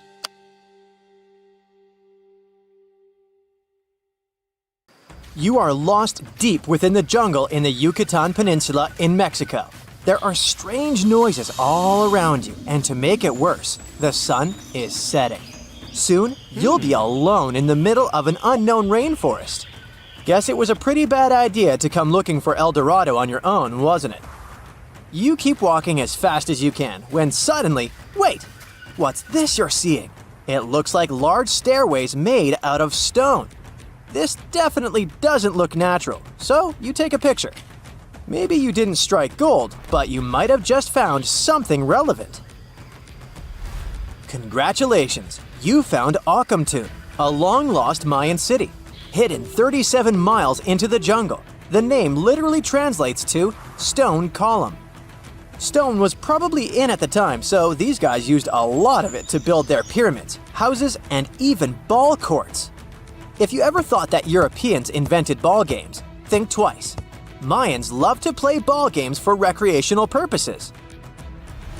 Akamtun is part of a series of other long-lost Mayan cities that are being discovered with the help of new technology nowadays. We'll talk more about the other ones in a jiffy. Perhaps the biggest surprise of this one is that it was surrounded by wetlands, which is why the city was built on high ground. The city was monumental, covering an area of over 120 acres. That would be as big as 90 football fields right next to each other. Scientists have found proof that Akamtun had pyramids of up to 49 feet high, and that it was likely an important social hub between 250 and 1000 CE. This is definitely a game changer. But lost Mayan cities began to be unearthed in the 19th century. Modern technologies, such as LiDAR imaging, help archaeologists see through dense canopies of the forests. This means that people don't really have to risk getting lost in the tropical jungle like you did at the beginning of this video. LiDAR works sort of like an X-ray. It sends out laser beams that can detect any signs of ruins or ancient constructions. According to space archaeologist Sarah Parchak, satellite imagery has been a key player in discovering ancient cities in South America, Egypt, and other places. Sarah herself spends most of her days scouring images for any signs of where there could have been cities long ago. She says that more often than not, what happens is that ruins are covered by vegetation, soil, or sand, which makes them super tricky to find. But thanks to these awesome tools, scientists also made the huge discovery of ancient Mayan causeways, which spread throughout old Mayan territories. I mean, take a look at these roadways. You'd expect to see ruins like this in places such as Portugal, England, or the United States. I'm talking about 130 feet wide roads painted white to help travelers journey through the nighttime. Scientists recently unearthed a 110-mile network of roads such as these, and they think this dates back to before the first registered Mayan highways we've known so far. These roadways, which sometimes ran over the swampy ground and were even elevated at times, are being called the world's first superhighways. Even if there is no registry of animal-powered vehicles, it's believed that the Maya used them to travel around a network of possible 964 settlements. They were built like a huge spiderweb, and from what archaeologists have gathered, This huge system of roads worked to connect a big system of economic and social interactions between Mayan cities. This completely debunks the traditional idea that the Mayan pre-classic period, which dates back to 2000 BCE, was made of small, tribal settlements. Imagine the manpower and engineering ability you need to muster to build something close to these white highways. Scientists believe that these causeways were built pretty much the same way as the Mayans built their pyramids, with a mixture of mud and quarry stone. Oh, and using several layers of limestone to make them white. That's pretty cool, right? But let's take a few steps back for a moment to get some context. The Mayans were one of the biggest pre-Columbian civilizations living in the Americas. Until now, experts believe that at its apex, the Mayan civilization consisted of over 40 cities with a population of millions of people. That's a lot of folks. Their civilization spanned Mexico's Yucatan Peninsula, Guatemala, and Belize. And they survived mainly on agriculture. The thing is, the Yucatan Peninsula was an extremely difficult place to grow crops. So the Mayans had to develop a complex irrigation system in most of their cities. They built a series of ceremonial buildings, pyramids, and plazas. The Mayans might have been keen pyramid builders, but they also developed an advanced astronomical system. With whatever ancient technology they had, they were able to predict the exact location of planets such as Venus and Mars, as well as the exact dates of eclipses. If you've ever seen examples of ancient Mayan cities, this is Tikal. Located at the heart of the Guatemalan jungle, Tikal is believed to have been the capital of the ancient Mayan conquest state. At its height, it was comparable in importance to cities such as London or New York in today's world. It's composed of a series of complex monuments. The North Acropolis is one of Tikal's most ancient complexes of monuments. Built solely by human hands around 350 BCE, it served as the resting place of kings and chiefs. Its monuments are up to 200 feet high. Back in the day, the step pyramid temples were painted a beautiful red. Mayans loved that color. Today, of course, you'll only see the limestone. Then there's Chichen Itza. It's got one of the best preserved pyramids on Earth to date. Located in Mexico's Yucatan state, this Mayan city is well over 1,500 years old. At its peak, it was home to 35,000 people. The site covers 4 square miles of land. The highlight is El Castillo, a tremendous step-like temple standing 80 feet above ground. Its most peculiar feature is that it has 91 steps up each of its 4 sides, including the upper platform, which makes for 365 steps, the same number of days as the solar year. You can see that these folks were a pretty big deal, huh? That's why nobody can really understand what happened to them. There's a big lack of evidence on the decline of this almighty empire. What could have been the cause of their demise? Was it a drought? New research in 2017 did bring some new discoveries into the mix. Using data from a site at Ceibal, located at southwest of Tikal, scientists analyzed radiocarbon data from ceramics and archaeological excavations to extract new information about the unexpected demise of this great civilization. The information shows that instead of a sudden collapse, the Mayans most likely fell in waves of social instability and political crises. These events are believed to have deteriorated Mayan city centers and began causing the dispersion of the Mayan population. It's hard to pinpoint the exact causes, though. But hey, recent discoveries are shedding a big light on humanity's past.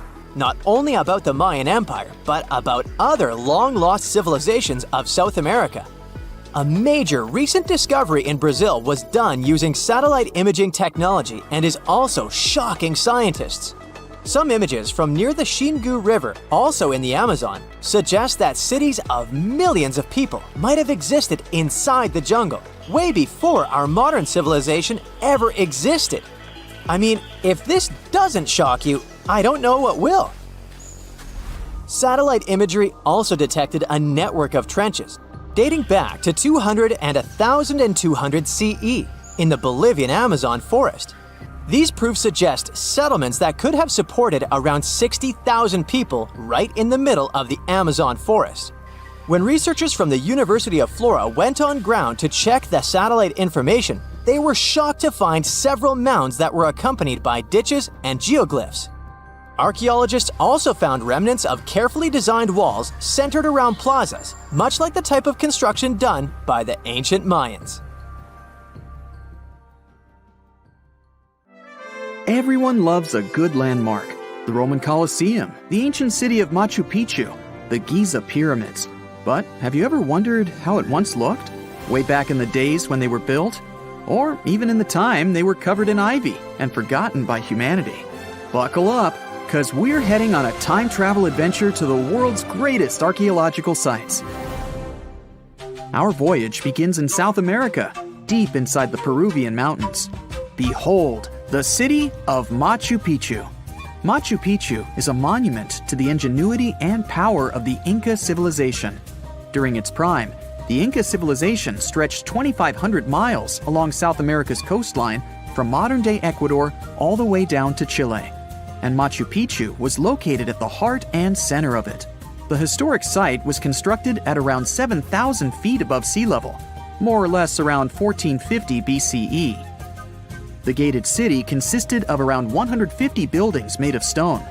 The Incas managed to build temples, houses, and even a complex aqueduct system to irrigate the entire town.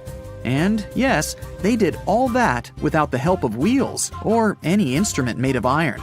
The housing model is somewhat similar to stone houses we see nowadays, with the difference that the Incas didn't use any cement to stick together the blocks of stone.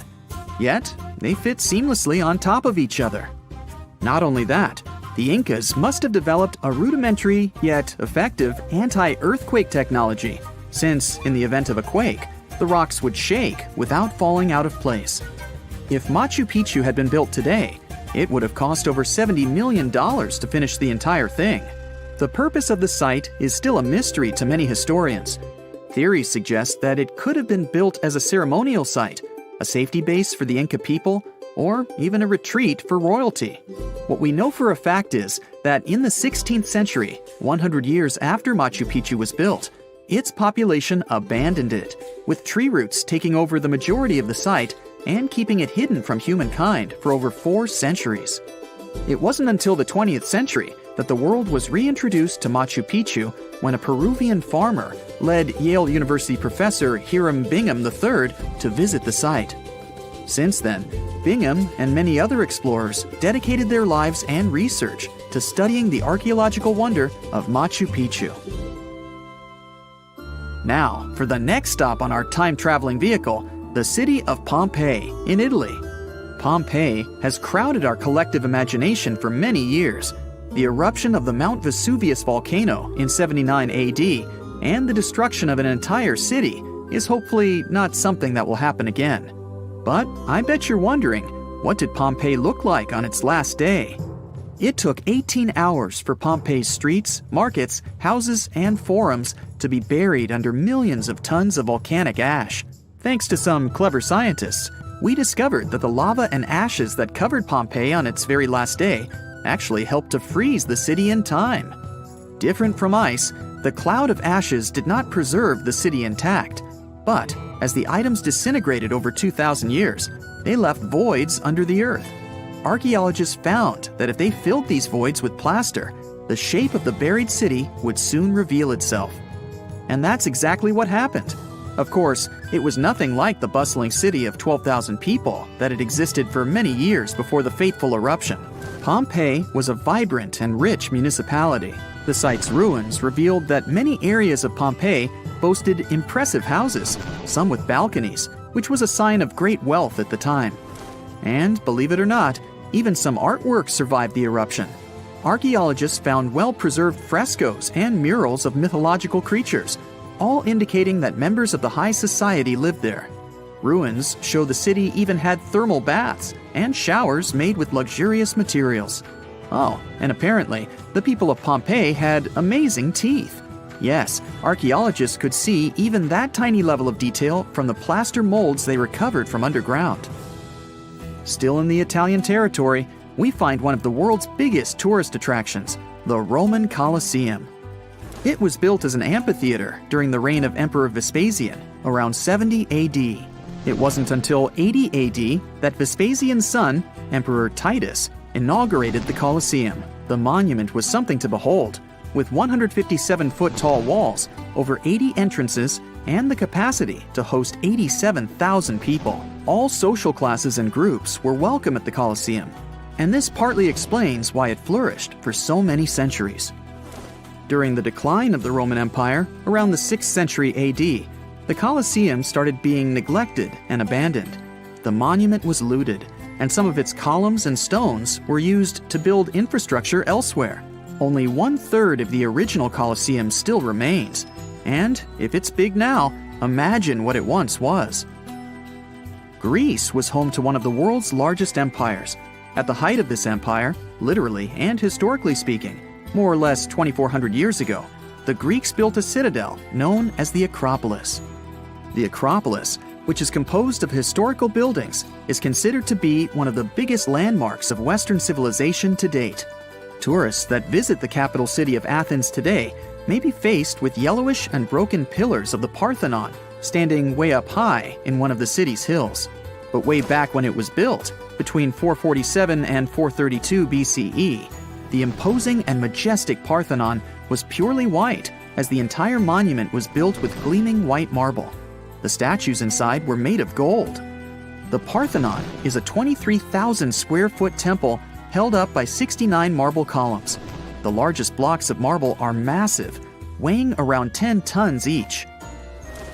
And the most surprising fact is that the marble didn't come from Athens, but from a nearby site that stood 10 miles from the Acropolis, known as Mount Pentelicon.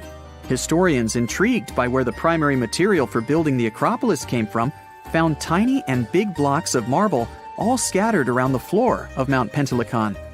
There was also a paved road that the Greeks had built to carry the rocks around. But perhaps the most impacting monument of all times is located at the heart of the Middle East, outside the Egyptian city of Cairo. The pyramids are considered one of the 7 wonders of the ancient world. The Giza Pyramid Complex was built as a tomb for the pharaoh Khufu around 4,500 years ago. Between 20 to 30,000 people took part in the construction process. It's composed of 3 pyramids. The massive monument is made out of approximately 8,000 tons of granite and over 550,000 tons of mortar, which gives it the appearance it has today. Would you believe me if I told you that the pyramids didn't always look like this? Far from it. They were shiny white with a golden triangular tip at the top. This is because the Egyptians used over 6 million tons of limestone to cover the entire rocky, step-like structure, all so that they could gleam white under the unforgiving sunlight of Egyptian skies. The Pyramid of Khufu remained the tallest structure on Earth made by humans for over 3,800 years. It was the only 8-sided pyramid in Egypt and was believed to align with Orion's belt. It's considered to be the most aligned construction facing north. In 1979, it was inscribed on the UNESCO World Heritage List. Let's head on down to the Indian city of Agra to quickly visit the Taj Mahal. You may know it as the Taj, but it can also be called by its more endearing name, a teardrop in the cheek of time. The Taj took over 22 years to build and was commissioned in 1632 by Mughal Emperor Shah Jahan as a declaration of love for his third and favorite wife, Mumtaz Mahal. It was made with ivory white marble, and amazingly, due to tight conservation, it still remains very similar to what it was when it was built. I think all this talk of landmarks got me thirsty for some traveling. What about you? Tell us in the comments below if you've ever visited some of these sites, or which interesting landmarks you'd add to this video.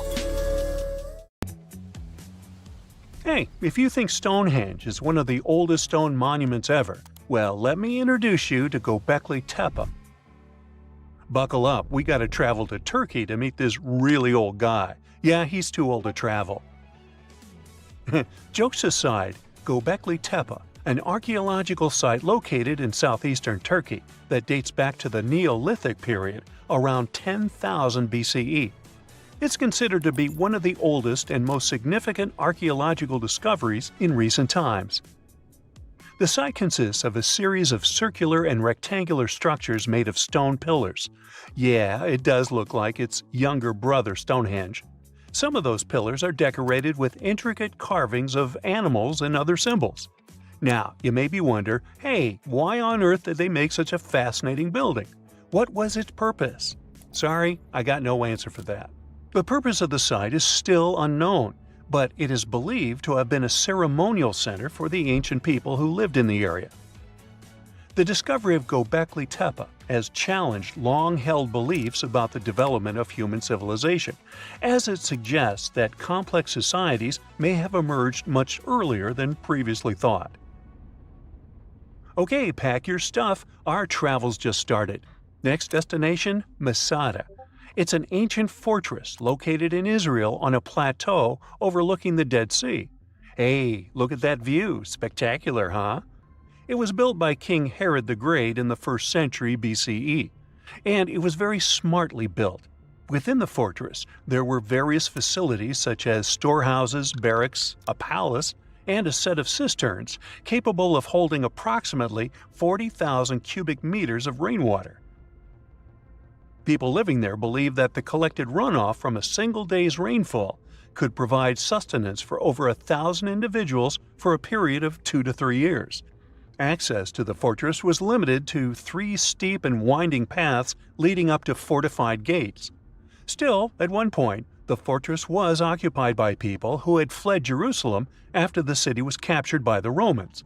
They held out against the invaders for several months, but eventually they were defeated. But these guys didn't surrender. The story of Masada has become a symbol of resistance and bravery. Today, Masada is a popular tourist attraction and a UNESCO World Heritage Site. The next flight is going to be short. We're popping over to Egypt to see the Karnak Temple Complex. It's a vast ancient Egyptian temple complex located in the city of Luxor, Egypt. It was built over a period of 2,000 years and covers an area of more than 200 acres. The complex is dedicated to the worship of the deity Amun-Ra. Wait a minute, that should be Amun-Ra, and it was one of the most important religious centers in ancient Egypt. The Karnak Temple consists of several temples, chapels, and other buildings, including the Great Temple of Amun, the Temple of Khonsu, and the Temple of Ptah. Ptah! The Great Temple of Amun is the largest and most impressive temple in the complex, with massive columns, statues, and other decorations. One of the most famous features of the Karnak Temple complex is the Avenue of Sphinxes, which is a long avenue lined with Sphinx statues that leads from the entrance of the complex to the Great Temple of Amun. Another notable feature is the Hypostyle Hall, which is a massive hall with 134 columns that are over 70 feet high. The Karnak Temple Complex is a popular tourist attraction and a UNESCO World Heritage Site. It's considered one of the most important archaeological sites in Egypt and provides a fascinating glimpse into the religion and culture of ancient Egypt.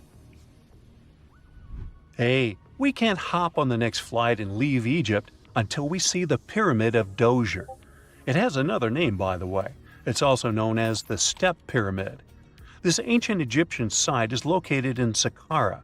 It was built during the 27th century BCE for the pharaoh Djoser by his architect Imhotep, who is considered one of the most important figures in Egyptian history.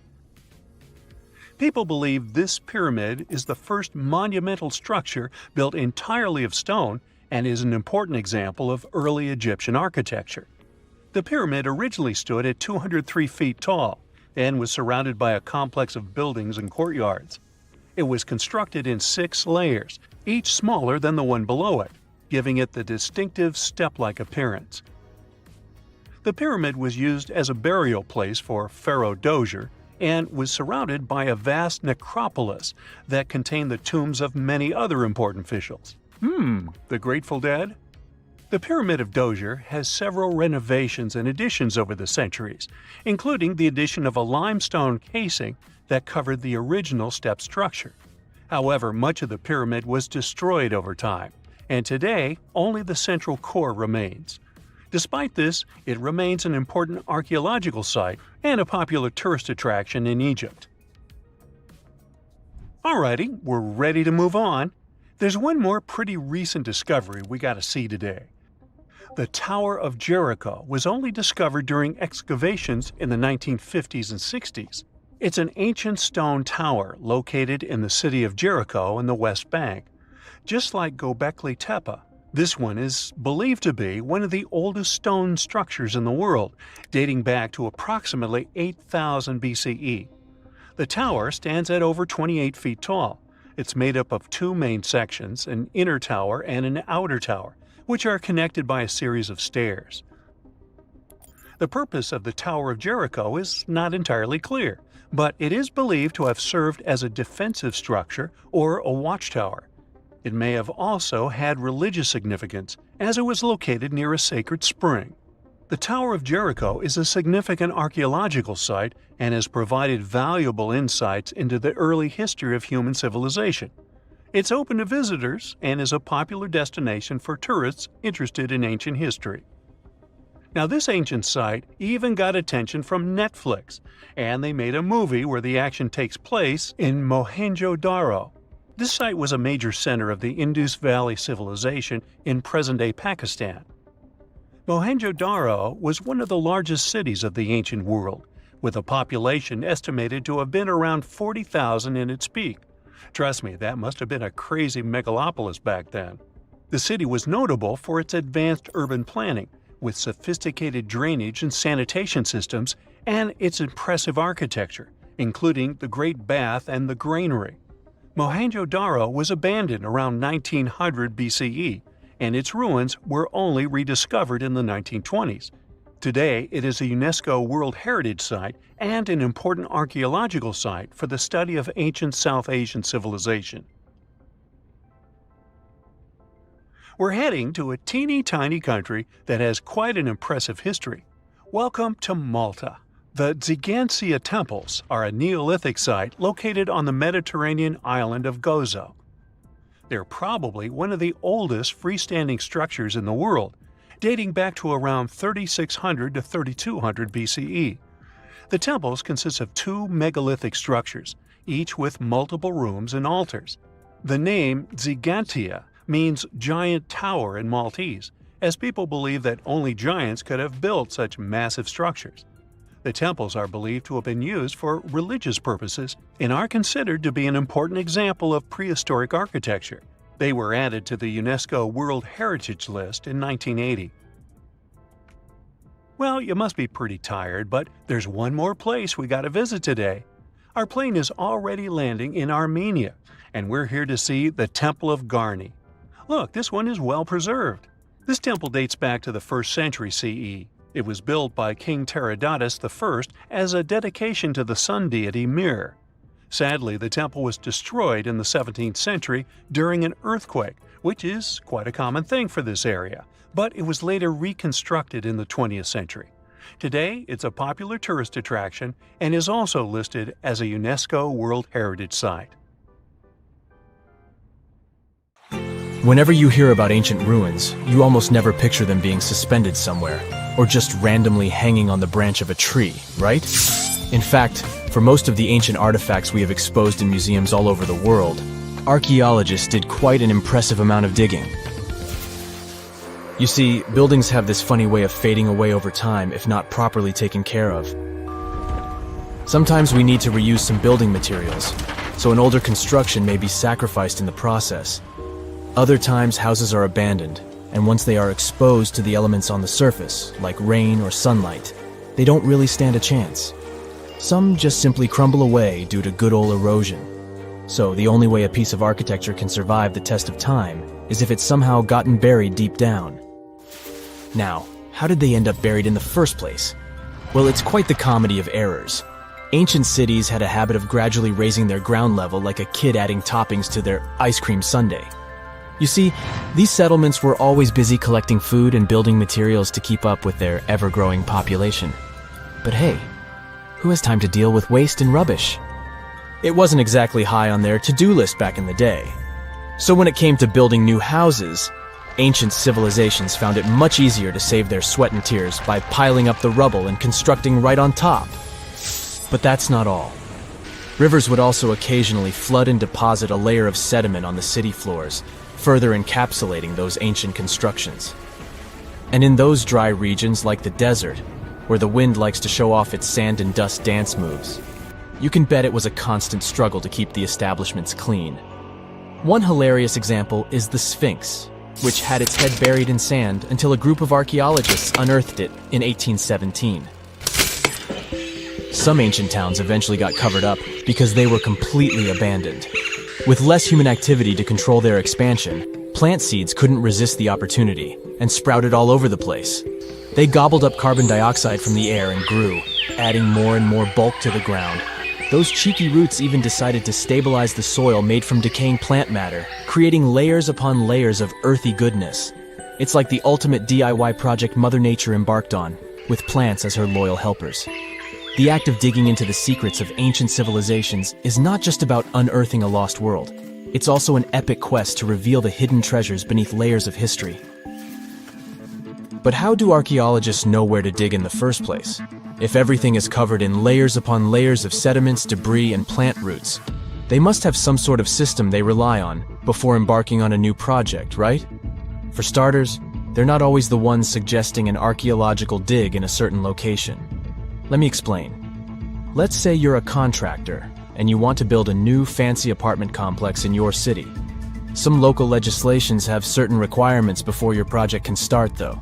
For instance, before anyone starts building on a piece of land, they might need to bring in specialists to check the soil.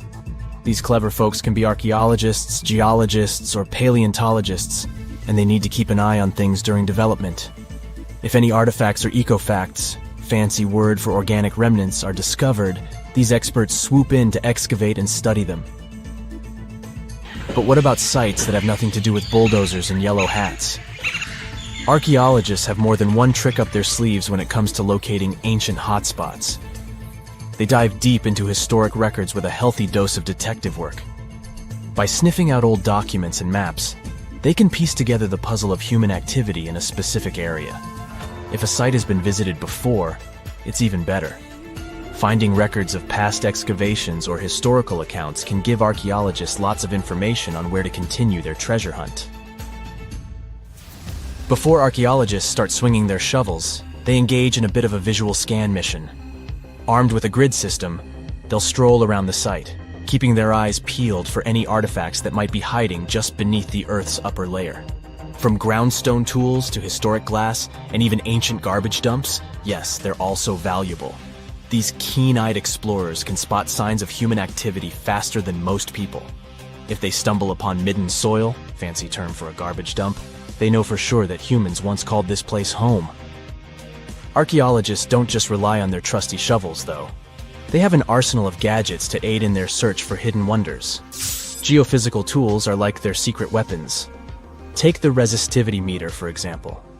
This clever contraption measures the electrical component of the soil and any buried features or artifacts. A buried wall, for instance, will create a different resistivity reading than the surrounding soil. Magnetometers and ground-penetrating radar work in similar ways, showcasing potential hints of ancient treasures in the soil. And who could forget our trusty old friend, the GPS? It helps archaeologists map out precise locations, like a high-tech treasure map, leading them straight to their pot of gold. Care to virtually visit some of the most important archaeological sites in the world? Well, follow me. In the United Kingdom, for instance, you'll find this interesting place called Stonehenge. It's one of many henges scattered around, but this one really takes the cake. Picture this: massive ancient stones standing tall and proud, arranged in a funky outer ring and an inner horseshoe, with some smaller stones thrown in for good measure. And guess what? These amazing stones have been around for over 5,000 years. Talk about a serious case of rock-solid longevity. Now, here's where it gets interesting. According to local folklore, the legendary wizard Merlin whipped out his magic wand and poof! He teleported these massive stones all the way from Ireland. Apparently, some giants had assembled them there, but Merlin decided they would look much better at their new location. Others think it's just the ruined remains of an old Roman spiritual edifice. These amazing structures were built by our Bronze Age ancestors. With their simple tools and limited tech, they managed to create this monumental masterpiece. Impressive, right? Unfortunately, there's still so much we don't know about this area. Stonehenge's initial purpose remains a mystery to this day. Sure, there are lots of theories, but scientists have yet to agree on the subject. However, we do know that it's perfectly aligned to catch the sunrise during the summer and winter solstices. The ancient city of Pompeii is an equally amazing archaeological site. Picture this. Mount Vesuvius, a notorious troublemaker, decided to throw a volcanic tantrum and completely covered this ancient Roman city. It turned it into a time capsule, located outside present-day Naples in Italy. Fast forward to the year 1748, when a bunch of adventurous explorers stumbled upon Pompeii. Lo and behold, they discovered a treasure trove of well-preserved goodies, streets, houses, food, probably a bit stale by then, blingy jewelry, fancy sculptures, colorful frescoes, everyday household items, and even animal and human remains. It was like an epic archaeological party. From the looks of it, Pompeii had it all. Fancy houses and villas, a massive 20,000-seat arena, cute little artisan shops, hangouts like taverns. And let's not forget the saucy spots like those luxurious bathhouses for some intense pampering. There's also the Sanctuary of Apollo, where people used to gather for their daily dose of worship. And of course, the bustling heart of the city, the Forum of Pompeii, where all the cool people used to hang out. And guess what? Pompeii is so cool that it made it to UNESCO's World Heritage List back in 1997.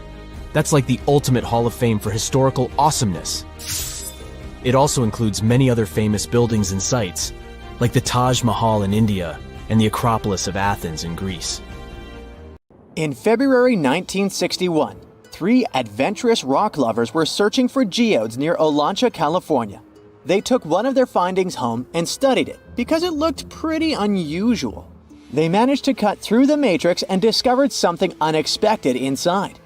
Instead of the usual mineral formations, it had a cylindrical object resembling porcelain inside. There was a metal shaft at its center, and around it, a hexagonal sheath made of copper and some unidentified substance. Its discoverers were hoping they had found an example of some unknown technology from 500,000 years ago. It could be proof that there was a hyper-advanced ancient civilization like Atlantis, or that time travel was real. Maybe someone came all the way from the future and accidentally dropped the item. Or maybe some intelligent extraterrestrial beings brought it when visiting Earth. If any of these theories were true, it would mean that scientists have to completely rewrite all human history as we know it.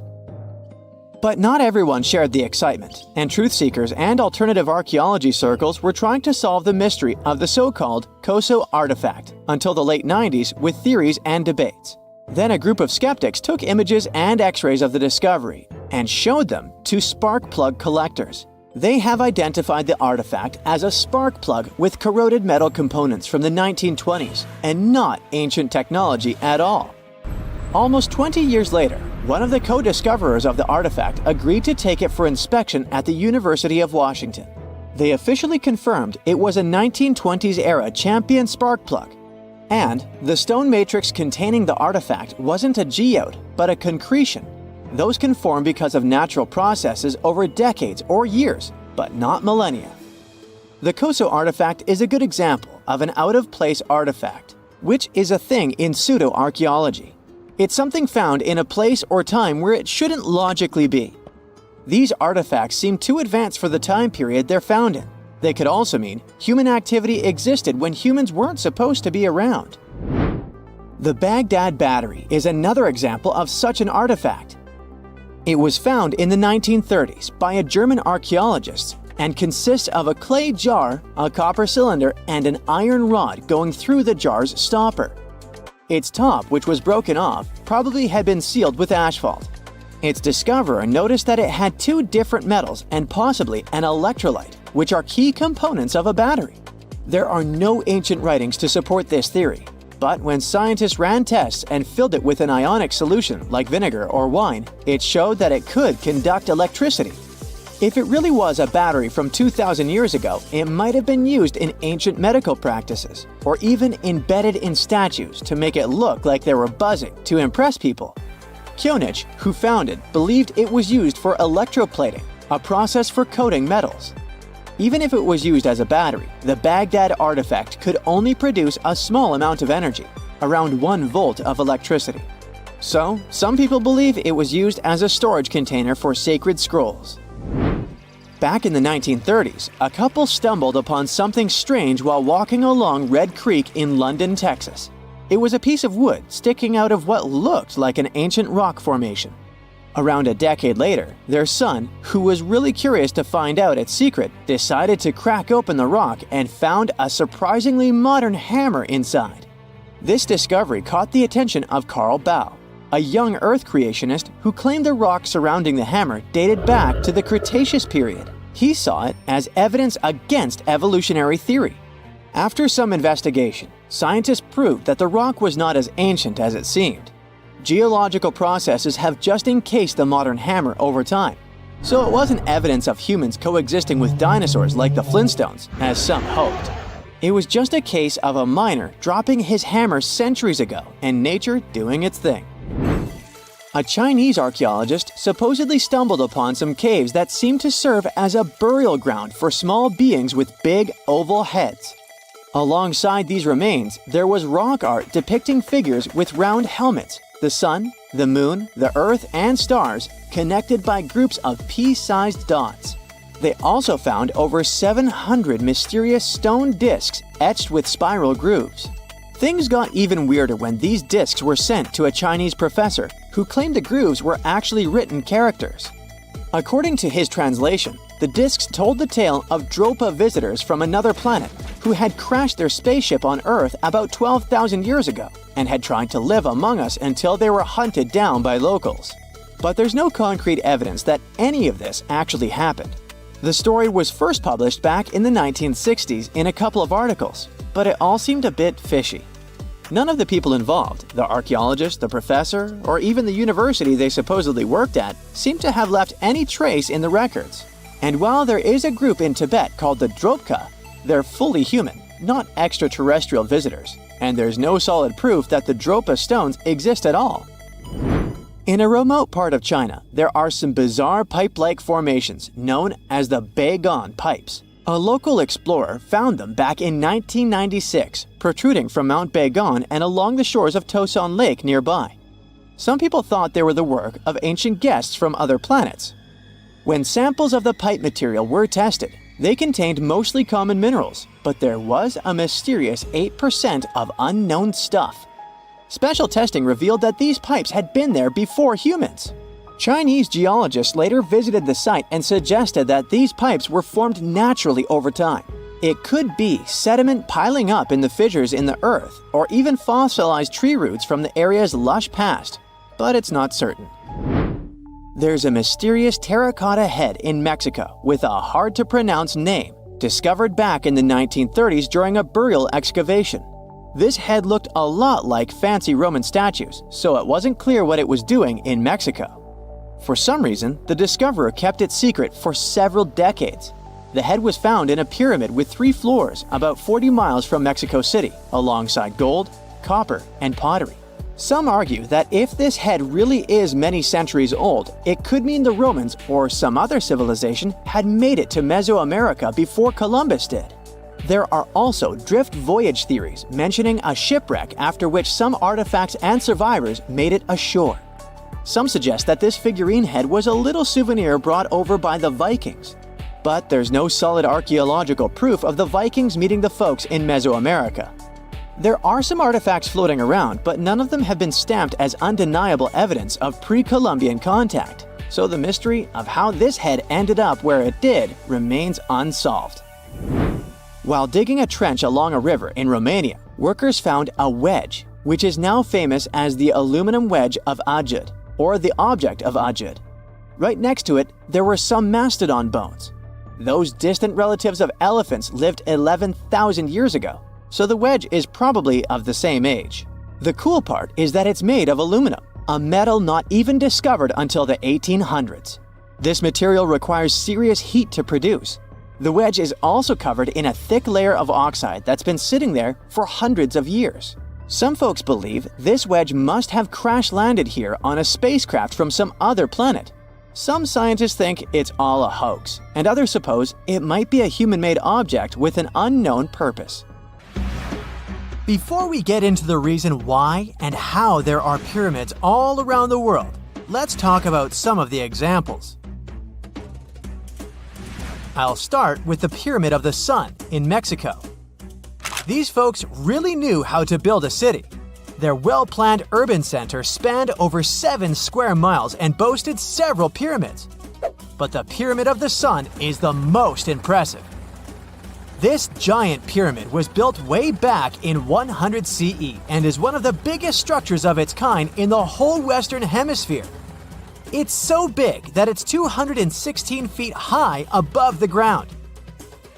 If you ever find yourself in this ancient city, you won't be able to miss the Pyramid of the Sun. It's right there on the east side of the Avenue of the Dead, the city's main north-south street. To build this incredible pyramid, around 1 million cubic yards of material were used, including a special kind of red volcanic rock called hued tizontal. Impressive, huh? We don't know too much about the people who built the Pyramid of the Sun or its purpose. But archaeologists believe there was once a temple on top of it. When explorers went below the pyramid in the 1970s, they found a bunch of cool tunnels and chambers.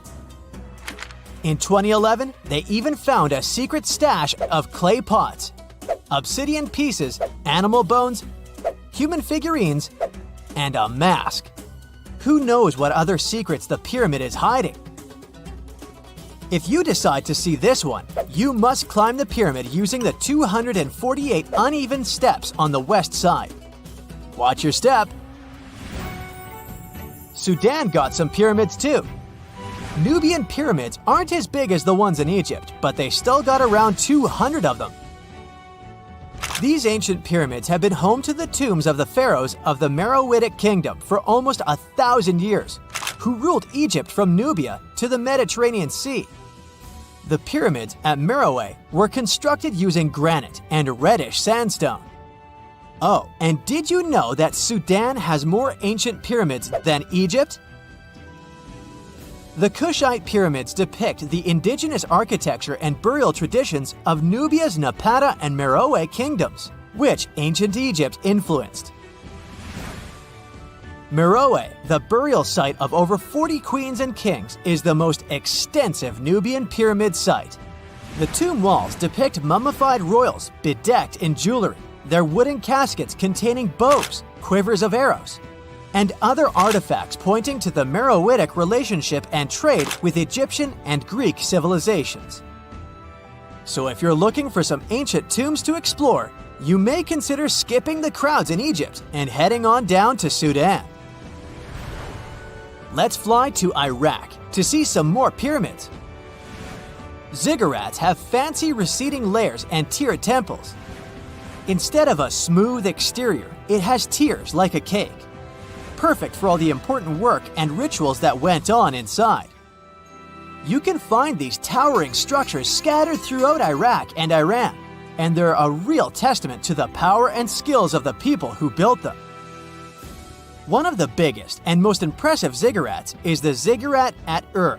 It's basically a giant rectangular pyramid that stands a whopping 70 to 100 feet tall, with 3 levels of terraces and a temple on top. Can you imagine how many baked bricks it took to build that thing? Try 720,000 for just the lower portion. This particular ziggurat was built for Sumerian king Ur-Nammu. Similar to other ones, this pyramid has been around for thousands of years, so it got a little rough around the edges. Thankfully, the Babylonian king Nebuchadnezzar II and some archaeologists came to the rescue in the 6th and 20th centuries respectively, and now you can find this near Talil Air Base. The ziggurat at Ur was built in 2100 BCE by King Ur-Nammu for the moon deity Nana. It was the tallest building in the city, and you could see it from miles around. It was like the medieval cathedral spire of its day. People would come here to bring their agricultural surplus and get their food allotments and seek spiritual nourishment. Sadly, the Nana Temple at the top of the ziggurat didn't survive, but we do have some blue glazed bricks that may have been part of its decoration. The lower parts of the ziggurat are pretty amazing though. The architects even included holes in the temple's baked exterior to let the water evaporate from its core. Since we explored some of the pyramids on our planet, let's take a broader perspective. They can be found in many parts of the world. Egypt has over 100 pyramids, double that number in Sudan, and dozens of others are scattered in the Middle East and China. The Americas have the most pyramids in total, with more pyramids than the rest of the world combined. These pyramids are located in Mexico, Guatemala, Honduras, and El Salvador. Time to know more about the evolution of pyramids through history. The oldest pyramid is in Egypt. This pyramid was a step pyramid, which was created by placing one layer of stone on top of another. The pharaoh Sneferu is credited with creating the pyramid shape we recognize today. During his 45-year reign, he built 3 pyramids. His first 2 attempts failed, but he finally got it right with the Red Pyramid, which is considered the first true pyramid. It was Sneferu's son, Khufu, who built the Great Pyramid of Giza, which was the tallest human-made structure on Earth for almost 4,000 years. Latin American pyramids are similar to early Egyptian step pyramids, but they were built independently, with no knowledge of each other. The pyramids in Sudan were built around 700 BCE and are tall but much narrower than those in Egypt. How in the world did all these civilizations build these things without even texting each other? After all, the Aztecs, Mayans, and ancient Egyptians were about as different as possible. But despite their cultural differences, they all seem to agree on one thing. Pyramids were pretty cool. Step pyramids are all around the world because they were the most feasible and stable way to build large and tall structures without access to lighter building materials like wood and metal. The triangular form with a square base is the best way to build a sturdy structure, and having a cube structure would require more material for less height. Now, when it comes to pyramid design, the Egyptian pyramids were like giant triangles with a square base, smooth sides, and a pointy top. On the other hand, the Aztecs and Mayans went for a tiered cake look, with steps leading up to a flat platform on top. So, while all these pyramids share the same basic shape, they have their own unique flair. Each group built its pyramids using different materials, techniques, and slope angles. So while they may have been inspired by each other's work occasionally, they were just doing their own thing. Egyptian pyramids had smooth, angled sides that were designed to help the pharaoh's soul ascend to heaven. The Pyramid of the Sun was built over a series of caves that served as a passageway for the deities. The Maya built the temple of Kukulkan in Chichen Itza to honor the deity Kukulkan, usually represented by a serpent. Nicknamed El Castillo, it has 91 steps on each side, plus a platform.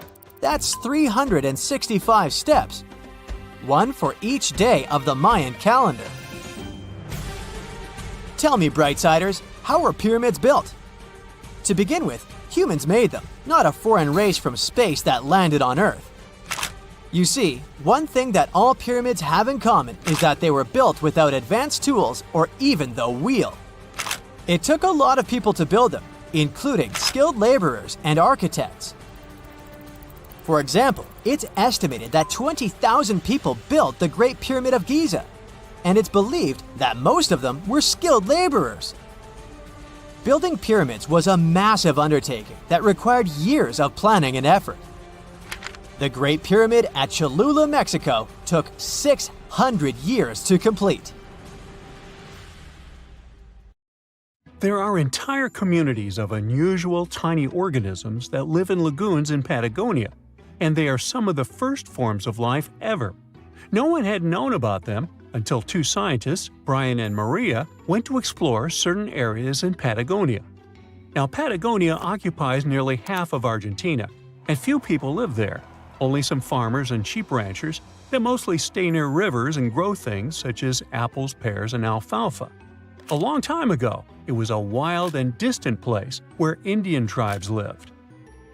But this time, we're going to follow the tracks of life forms that appeared long before humans and look closer at these interesting microorganisms Brian and Maria found.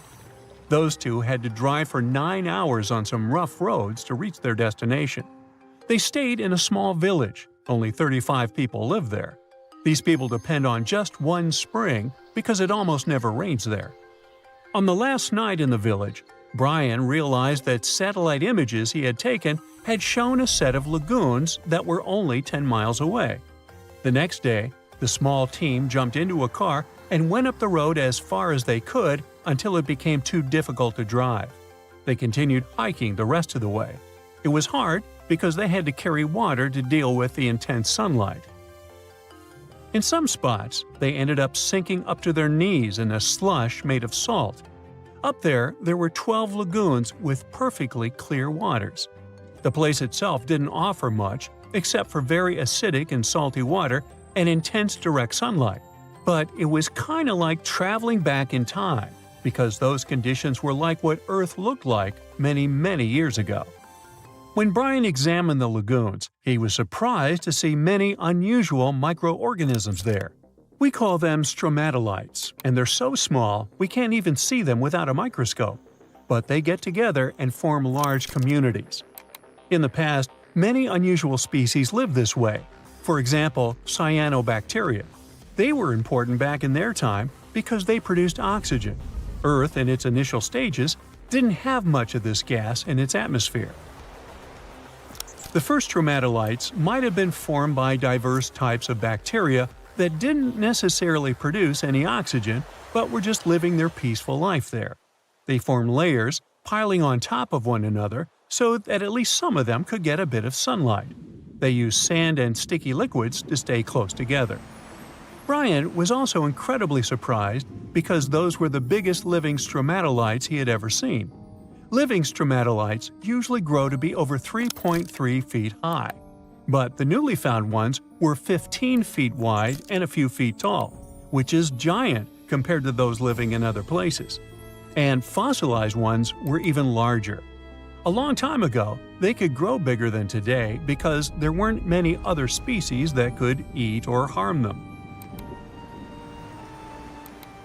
Also, there are many other organisms today that can grow faster and more massive than them and take up their space.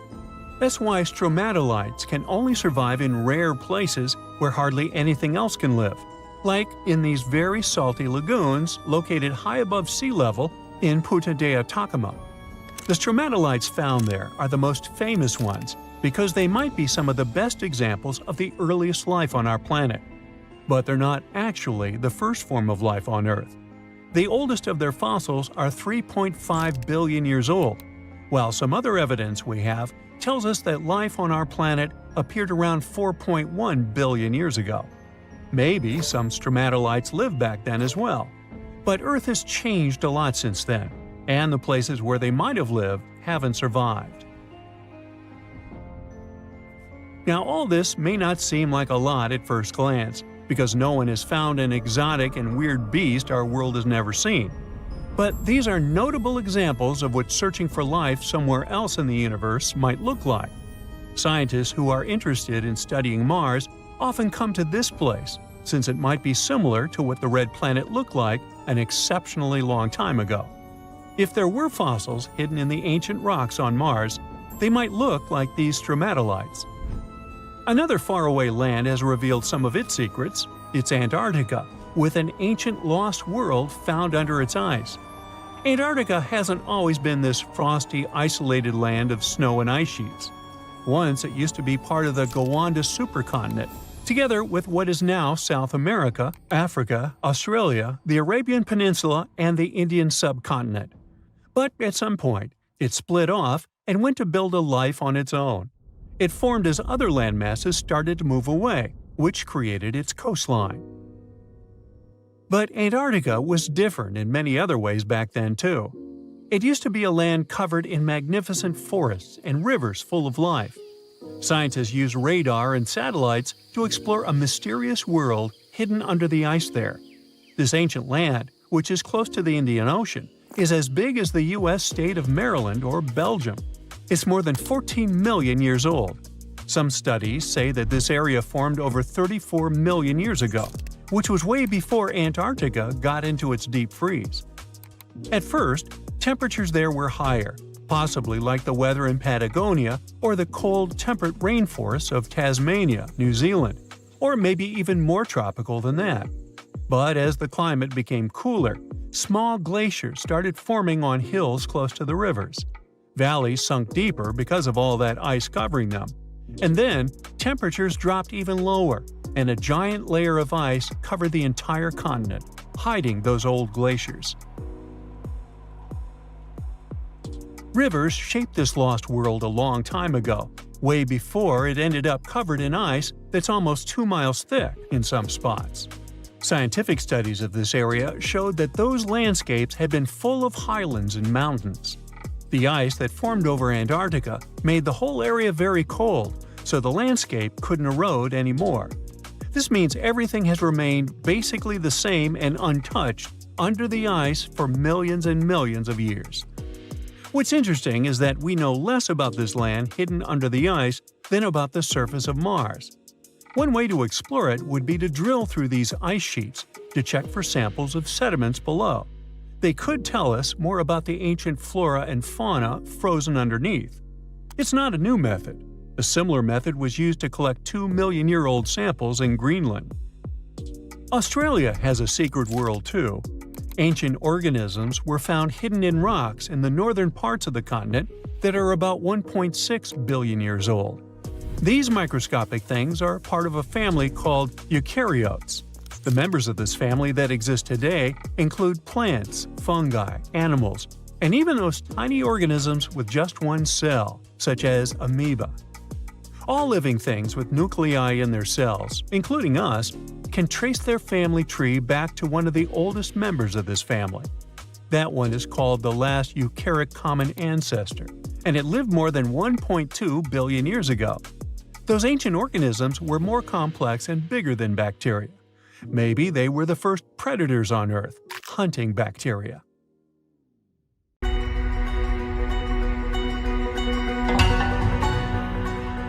Take a look at these stones. They seem ordinary at first glance, just ancient slabs, ruins of some buildings. However, unlike many other archaeological finds, this one is among the most mysterious and unique. Here's why. These stones are the remains of a large temple complex called Puma Punku, located in Bolivia. Scientists aren't certain, but it's likely that Puma Punku was built by the Tiahuanaco Empire, which existed between 300 and 1000 CE, before the Inca Empire. There is no information suggesting that this civilization had advanced building technologies. Moreover, they might not have even had a writing system. Every stone was carved and polished with astonishing precision. They fit together perfectly, like pieces of a puzzle. The craft is so refined that not even a razor blade can pass between the stones. Quite impressive for people who lived around 1500 years ago. And these stones are heavy. The largest ones weighed around 130 tons. So, how did the builders transport such weight from one place to another? Scientists suggest that this civilization did not know about the invention of the wheel. So, how did they manage to build such a perfect engineering structure? Did Tiahuanaco have the knowledge and tools for stonework? Or did someone else build Puma Punku? There are several theories about this. Theory 1. There was some advanced civilization that came to South America, interacted with Tiahuanaco, built this engineering marvel, and then left. Theory 2. Some beings from another planet came to Earth, showed humans how to build perfect structures, and created Puma Punku. This theory is dubious. Another idea from this series suggests that Puma Punku was built by mythological creatures from the South American culture at that time. Theory 3, the most likely one, There is no mystery here. Tiwanaku was indeed an advanced civilization with incredible building technologies. So, what do you think?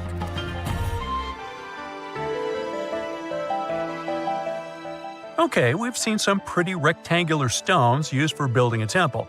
How about perfectly round stones for studying the starry sky? Or for some other purpose, it doesn't matter. So, welcome to Costa Rica. In the south of this country lies the so-called decaspheres. These are large, heavy, round stones created in the pre-Columbian era, around 600 CE. Now, each stone is made from a unique type of rock formed from cooled magma. In other words, someone waited for a volcanic eruption to end and for all the magma to cool, and then took all this material and carved these spheres from it.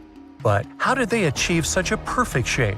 Scientists suggest that people use small stones to grind and carve the cooled magma.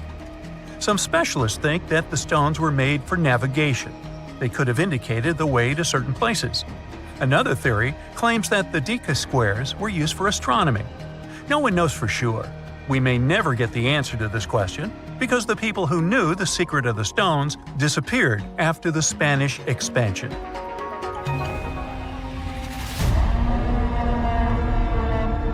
So, let's continue our journey. See these cobblestones?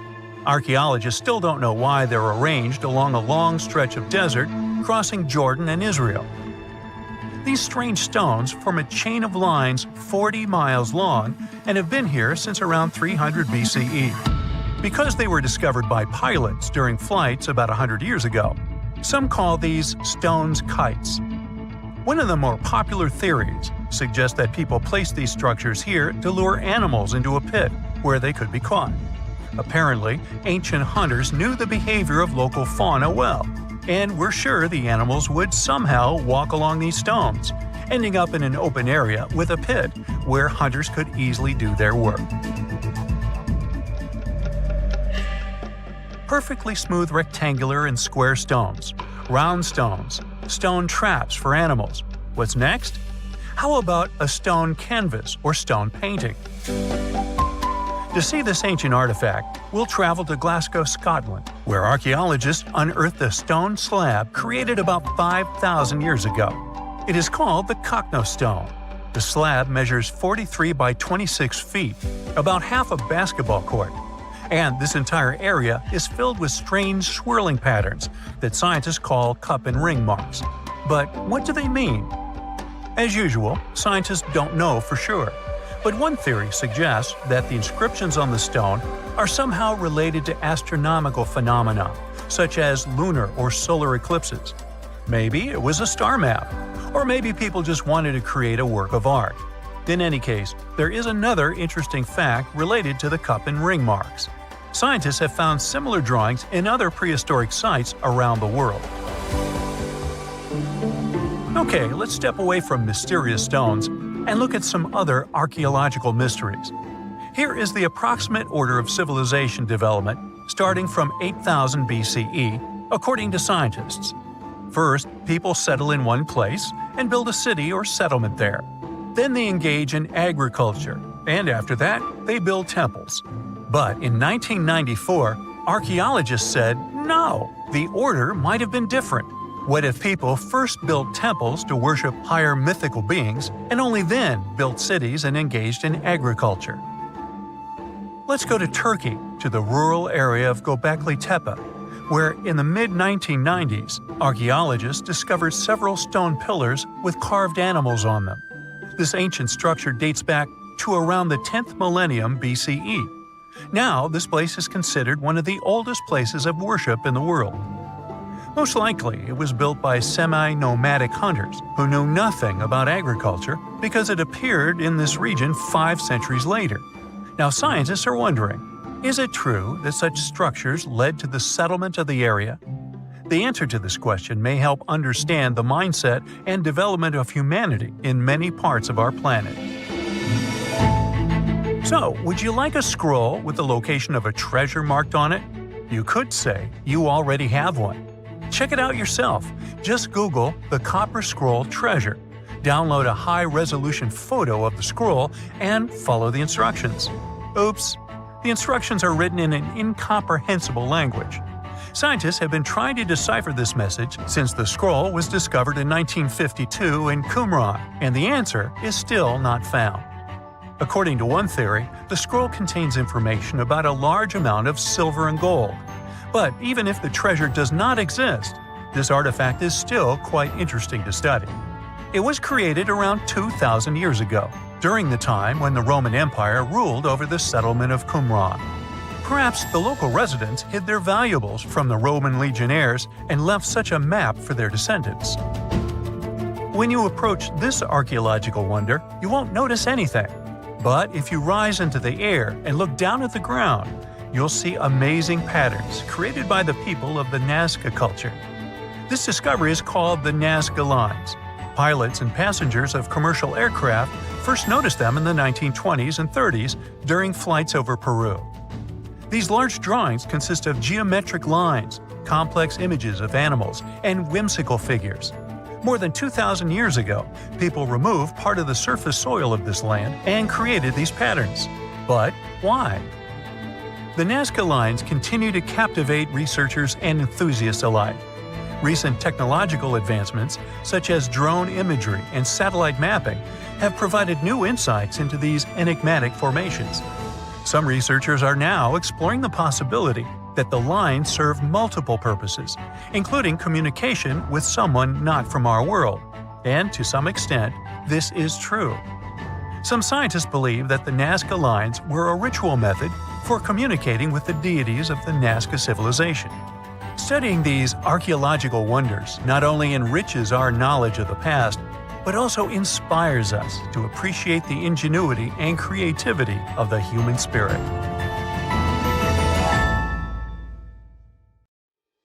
Now, we wouldn't call this island mystical unless there were tales of giants living here. The island of Gozo in Malta is the backdrop of an ancient legend. Malta is an island country located in the Mediterranean Sea, just south of Europe. It's a very strategically located archipelago. Throughout history, it was ruled by many different societies, such as the Phoenicians, Greeks, Romans, and Carthaginians. One cold night, thousands of years ago, a farmer noticed the sky turn orange, then red, when he heard a loud thump. Although the ground seemed to be moving, this wasn't an earthquake. When he looked toward the woods, he saw a giant silhouette, taller than the trees. As he fearfully approached, he realized it was a woman, a giant woman. She introduced herself as Sansuna. Unlike the terrible giants of many tales, Sansuna didn't want to exterminate the human race. She was loving and caring. She told the farmer that she and her people could help protect their land from invaders. The locals were pretty interested in this offer. Since Malta is located in an important commercial route, it was constantly being invaded. The story says that Sansuna settled in Malta, and sooner rather than later, she was moving things around. And when I say things, I mean monoliths. Sansuna carried huge stones on her shoulder to build a magnificent temple called Gigantia, which means place of giants.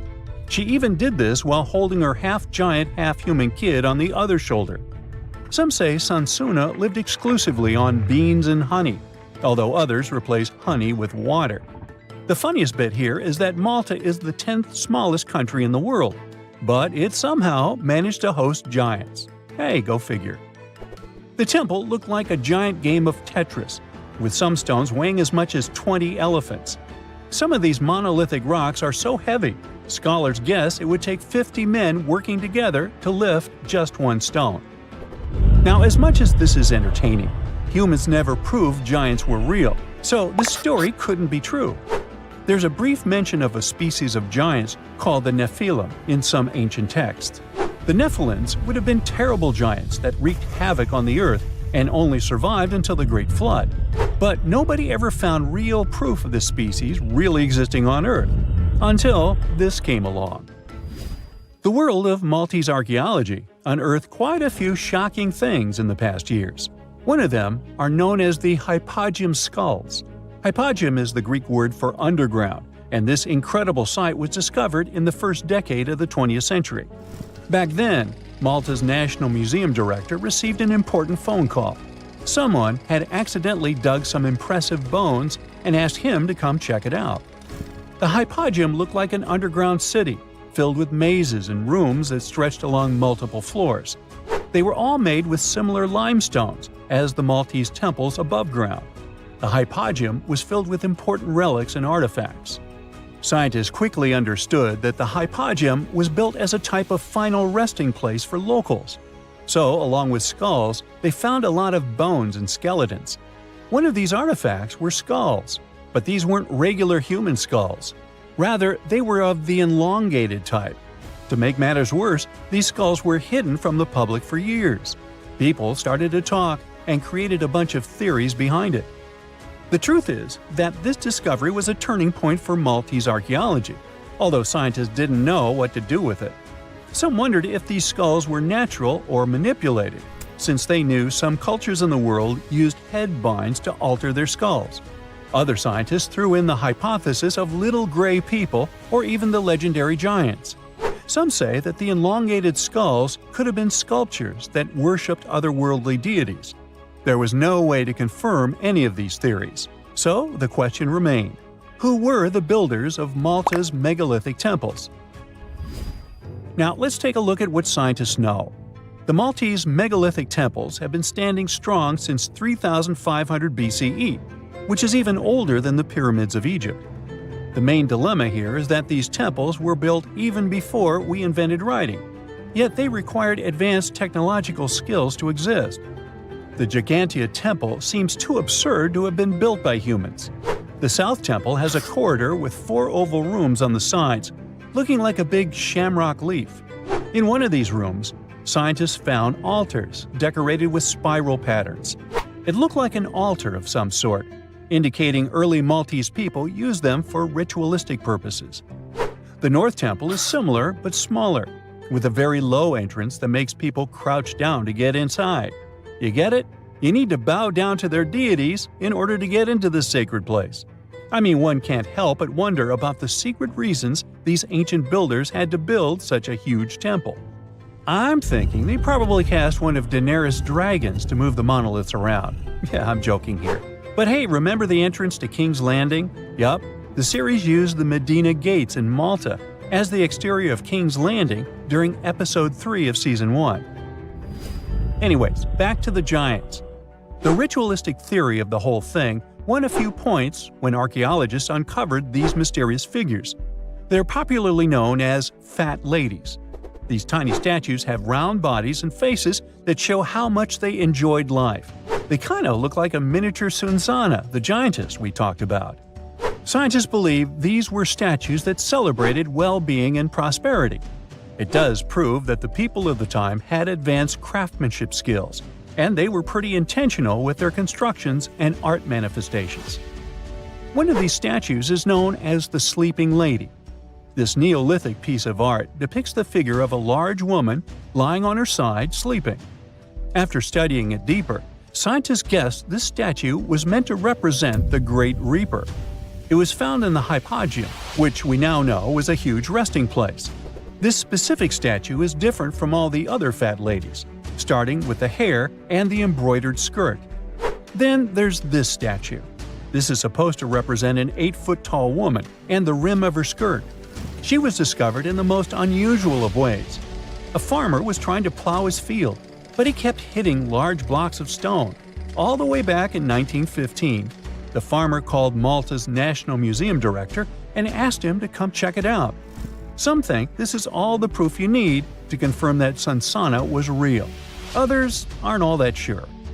But that's not all. The place where this giant statue was buried revealed one of Malta's most impressive archaeological sites, the Tarsian temples. The temples were made from limestone blocks. Some are 20 feet tall and weigh around 20 tons. Zamet, the museum director, kept digging and discovered multiple sites made of megalithic stones. All of them supposedly built by Stone Age farmers, all stranded on a remote island in the Mediterranean Sea thousands of years ago. It just doesn't make sense. I mean, look at these temples in Manidra. This is probably the world's earliest calendar. On the equinoxes, the sun passes directly through the main doorway, straight down the central axis. On the solstices, there are two superb variations. During the summer solstice, the rays fall on the edge of the megalith to the left of the doorway, and during the winter, the rays fall to the right side of the doorway. It's astronomical precision at its finest. And what about the structures in the Hall Tarshan that we've already talked about? This complex is the oldest one in all of Malta. It was built with the purpose of doing animal offerings to deities. Scientists confirmed this by unearthing numerous animal bones buried in the soil. They also found a great collection of spirals, indicating that the locals also used this temple for ritualistic purposes. Overall, there are 7 megalithic temples in Malta, each more impressive than the other. Scholars keep on digging to see if they can uncover the truth, much like researchers do with the pyramids of Egypt, the lost Mayan cities in the Americas, and other sites. The county of Kent, England, has a cultural treasure called the Margate Shell Grotto. This subterranean passageway is lined with about 4.5 million seashells, composing an intricate mosaic. The gorgeous landmark was stumbled upon by accident in the 1800s, and it's still engulfed in mystery to this day.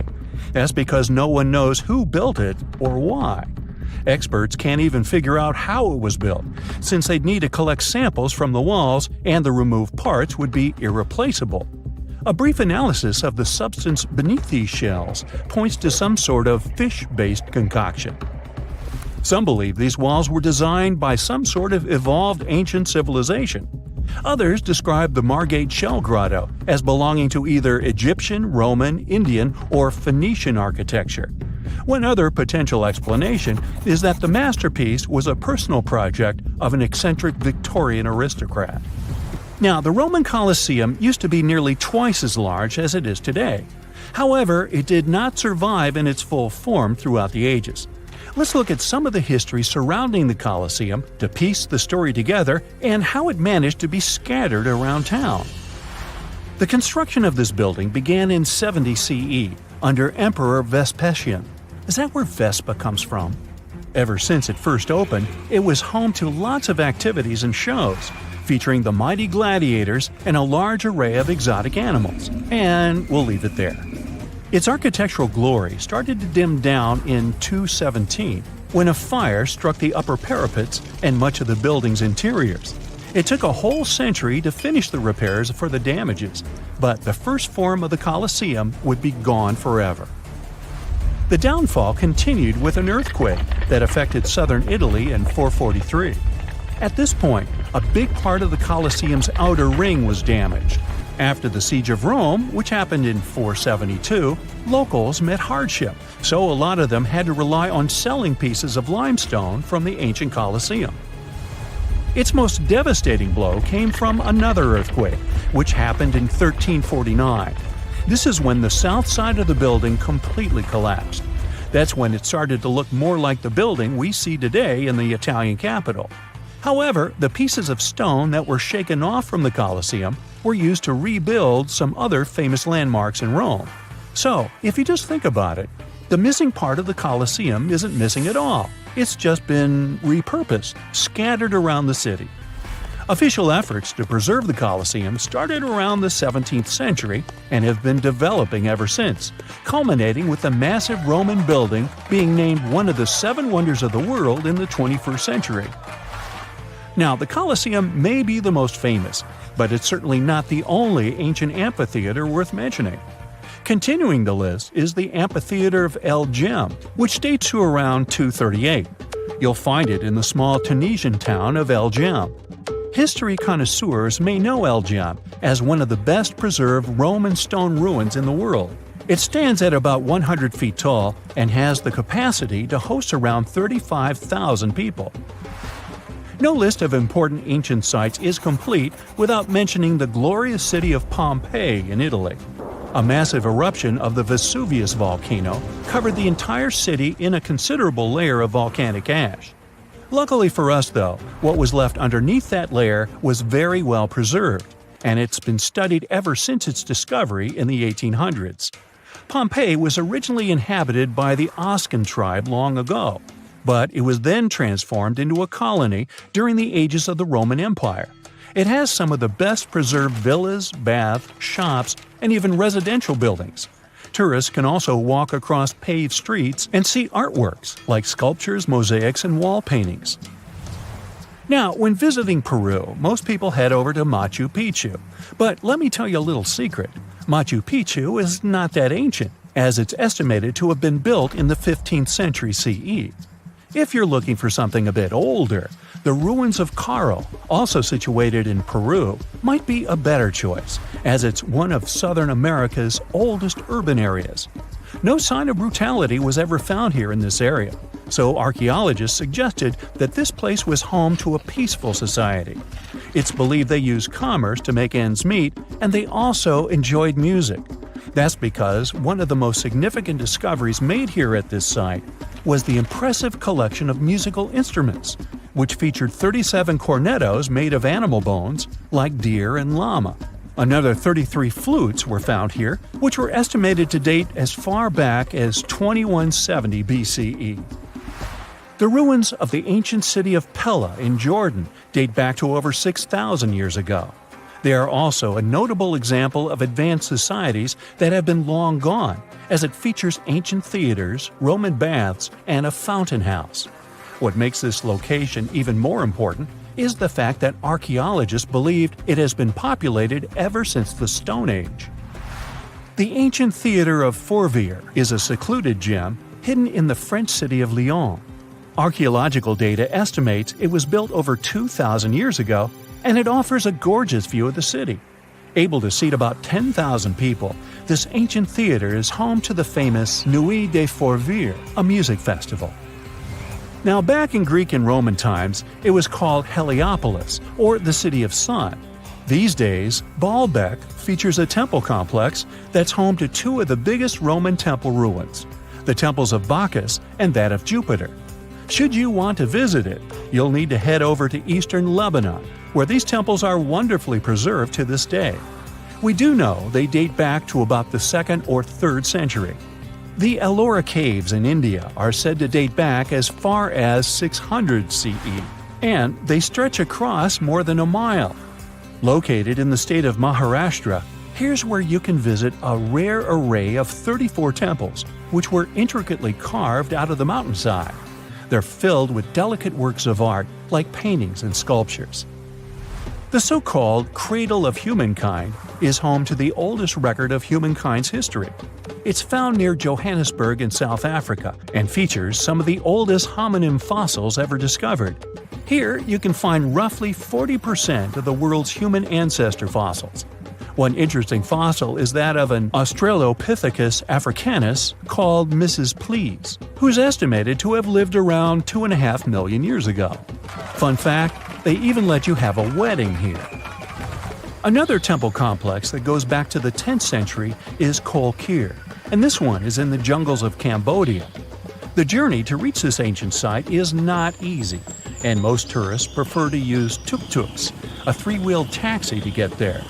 The most important monument here at Kol Kir is named Prasat Tham. Only a limited number of tourists are allowed to climb the staircase to the top to reduce their exposure to damaging elements. But the views are worth it if you don't have a fear of heights.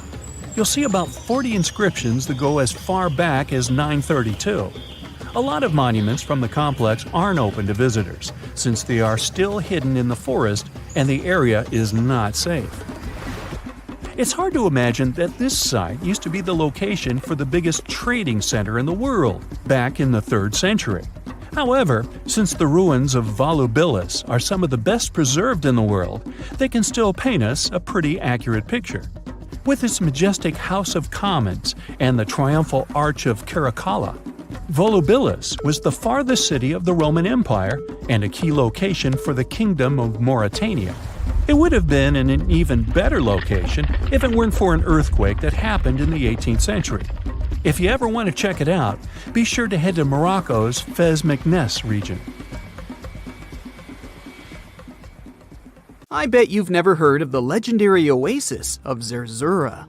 This ancient city is said to be hidden somewhere deep in the Sahara Desert, and its discovery could mean unimaginable riches and untold secrets. According to an anonymous 15th century Arabic guide, the key to unlocking the city lies in the beak of a bird carved on the city gate. Zerzura might not be as popular as Machu Picchu or the pyramids, but that just makes it more mysterious. Legend has it that Zerzura is built around this big oasis somewhere in the desert west of the Nile. Apparently, it's made out of white stone and has all these luxurious houses and gold decorations. The story goes that a scribe wrote down the account of a traveler who stumbled upon Zerzura while looking for his lost camel. At one point in his journey, the man got caught up in a sandstorm, where he got separated from the rest of his group. The traveler kept wandering in the desert for days, and then, out of nowhere, two men showed up and guided him to the city of Zerzura. The traveler described this city as an oasis filled with little birds and made out of pure white stonework. The city is also said to be guarded by giants. In 1835, an English Egyptologist named John Gardner Wilkinson mentioned the city in one of his books. He spoke to a man from Egypt who found the city by accident after days of wandering through the desert. He mentioned some ruins, unusual stonework, and a large oasis surrounded by palm trees. The man even gave some instructions on how the city could be found, indicating that it might be in the western desert of Egypt. But here's the kicker. Even though a group of explorers went out to find Zerzura, they didn't succeed. At the same time, they did stumble upon a bunch of previously unknown oases. In the early 1900s, numerous expeditions were sent to find the city, including one with a fleet of Ford Model A trucks. But, alas, none were successful. Others say Zerzura did exist at one point, but not anymore. It's possible it was swallowed by the desert. It's believed that back in the day, the Sahara Desert was actually green. Scientists even found traces of ancient rivers that flowed through the area 100,000 years ago, creating green corridors across the desert. But Zerzura might have never been real to begin with. Maybe it only existed in the minds of people, a figment of their imagination as they were struggling in the African desert. For thousands of years, people have been obsessed with the hunt for another lost city, Atlantis. But if this place really existed, where on Earth, or under the sea, could it be? According to Plato, Atlantis was an actual place, and it was supposedly located somewhere in the Atlantic Ocean, near the Strait of Gibraltar. But how did this mythical city become synonymous with a perfect, paradise-like society? Well, you can thank Ignatius Donnelly for that. The American writer published a book in 1882 where he outlined 13 hypotheses about the existence of Atlantis. Donnelly truly believed that this lost city was where ancient humans lived in peace and joy for centuries. Donnelly even thought that Atlantis was the original source of many ancient civilizations around the world. And if we just followed Plato's clues, we could totally find Atlantis. Sounds like a treasure hunt, right? What inspired Donnelly to go on this quest in the first place, you might ask? Apparently, an amateur archaeologist discovered the city of Troy, using Homer's The Iliad as a guide. Well, if Troy was real, then why not Atlantis? Back in the day, some people believed that America was the legendary Atlantis. Columbus really stirred up some excitement when he brought back news about the New World to Europe. But the real hunt for Atlantis didn't really start until the 20th and 21st centuries. Some people tried to connect the dots between a volcanic eruption on the island of Santorini and the destruction of Minoan settlements. But in 2018, a team of investigators claimed they had nailed it, announcing they had discovered concrete proof that Atlantis had existed. What was their evidence, you ask? A series of mysterious circles in a national park in Spain. But the circles turned out to be nothing more than experimental ponds for studying zooplankton. Let's face it, there's no real evidence that Plato's lost city of Atlantis actually existed. But it doesn't make searching for it any less exciting, does it? The Fountain of Youth isn't a lost city per se, but it is another mythical location that many have claimed to have stumbled upon over the years. Long ago, people were obsessed with the idea of living forever, or at least extending their lives as much as possible. Each culture had its own wild story, like the Greeks talking about a magic fountain that let people live longer, or Alexander the Great finding a river of paradise that could heal the wounded. Japanese legends spoke of hot springs that could make you young again, while the Caribbean locals talked about the restorative powers of the water in one of their own mystical lands. Explorers searched far and wide for these magical waters, but nothing. Probably the most famous of all was the story of the Spanish explorer Juan Ponce de Leon, who thought he'd found it in Florida. Now, Ponce de Leon was quite a character. He sailed with Columbus and became an important figure in the area now known as the Dominican Republic. He found gold in Puerto Rico and even became the island's administrator. But when the ruler of Spain decided to replace him in his duties, he got upset and decided to explore Florida, looking for gold and the elusive Fountain of Youth. He explored the Bahamas, but sadly, he didn't find any gold or magic water. He did, however, make his way to Florida. He explored the coast and even discovered the Gulf Stream. Unfortunately, his last expedition didn't go well, and he was wounded. But the legend of him searching for the Fountain of Youth lived on. Even though historians don't think he was really looking for the Fountain of Youth, thousands of people visit the Fountain of Youth Archaeological Park every year to try the sulfur-smelling water. It's the oldest attraction in Florida, which has been around since the 17th century. Some say the water has unusual properties, but I'll leave that up to you to decide after you visit this place. Norse mythology has its own mysterious land called Thule. It's said to be somewhere between Scandinavia and Iceland, where the sun barely shines and the cold bites hard. The folks there survive on a diet of millet, herbs, fruits, and roots, washed down with a grain and honey brew. As for its exact location, scholars can't seem to agree on it to this day.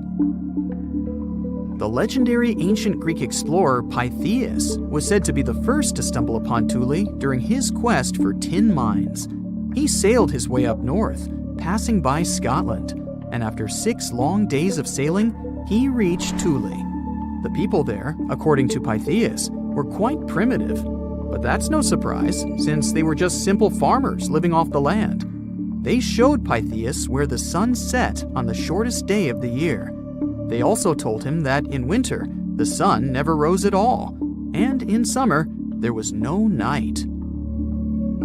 For many years, historians have been debating the true identity of this mythical land of Thule. Some say it's Iceland, while others claim it's Norway. A little bit of progress has been made recently with the help of a team of researchers. If their findings are correct, Thule might be the elusive island of Smola. That's farther south than any of the Norwegian islands that were on the list of contenders. It may be too soon to celebrate, but it does look like Thule has finally been found. Have you heard of Göbekli Tepe? It's an ancient site in Turkey that literally made historians rewrite history books. Over 11,000 years ago, a group of prehistoric humans crafted an enigmatic masterpiece that's even older than Stonehenge.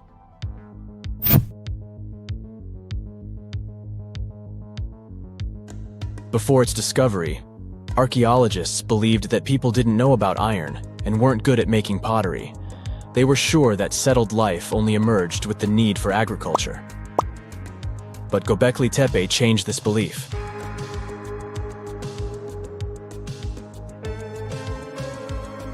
The place has revealed that it was the temple that paved the way for a settled life, not agriculture. Until this discovery, researchers believed that farming was the catalyst for sedentary living. Meet Professor Schmidt, the guy whose findings changed this theory. He managed to prove that hunter-gatherer communities laid the very foundations of this way of life.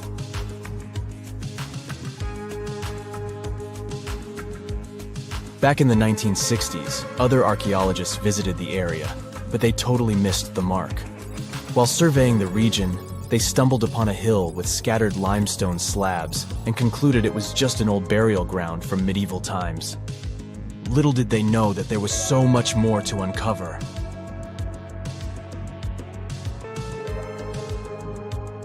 In 1994, Schmidt embarked on his own survey of prehistoric sites in the area. Surprise! He instantly realized he had discovered something truly extraordinary. Unlike the nearby flat and barren plateaus, Göbekli Tepe had a gently rounded top, rising 50 feet above the surrounding landscape. Funny enough, the translation of this place's name is Potbelly Hill.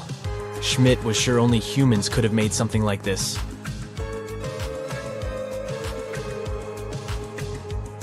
Those broken limestone pieces that were mistaken for gravestones turned out to be way more exciting. It was like stumbling upon a hidden treasure. The pieces took on a whole new meaning, and Schmidt with his team was about to dive into the secrets waiting beneath the surface. To their surprise, they found no traces of a settlement. No hearths for cooking, no houses, and none of those adorable clay figurines commonly found in nearby sites of similar age. However, they uncovered that those ancient people used tools like stone hammers. So, Schmidt and his team put their heads together and took a wild guess at the age of Göbekli Tepe's stone structures. Their estimation got backed up by some limited carbon dating done right at the site. The ancient vibes of this place were finally starting to make sense. It was like a puzzle slowly coming together.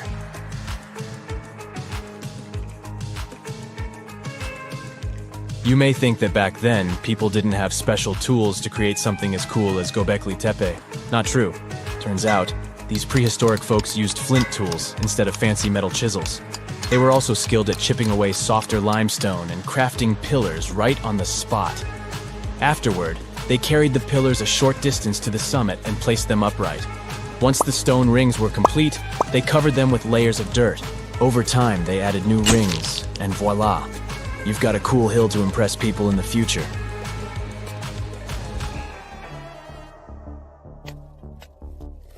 During their first year of excavation, the team went through 15,000 pieces of animal bones from wild creatures. These people didn't have pet animals or grow their own food. They hunted wild animals for their meals. But things were about to change, because the place had everything they needed to start farming. Scientists say they had wild sheep and wild grains that could be domesticated. And guess what? Just 20 miles away, geneticists found evidence of the world's oldest domesticated strains of wheat at a prehistoric village.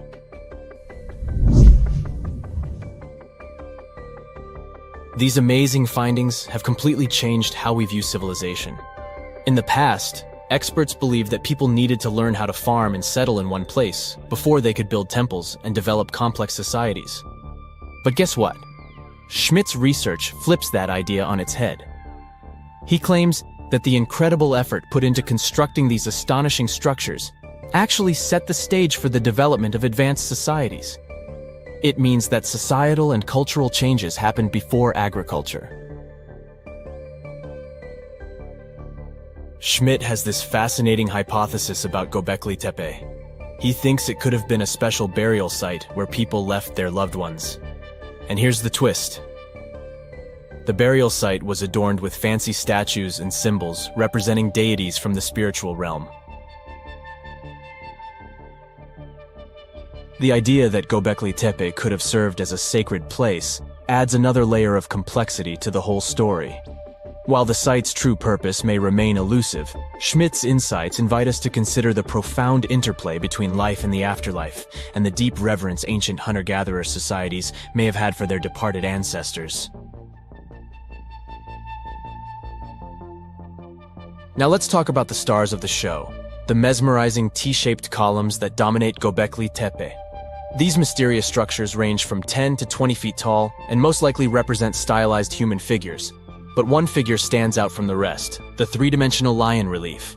This depiction really fires up our imagination. Why? Because it hints at the possibility that lions roamed Anatolia during the Neolithic period.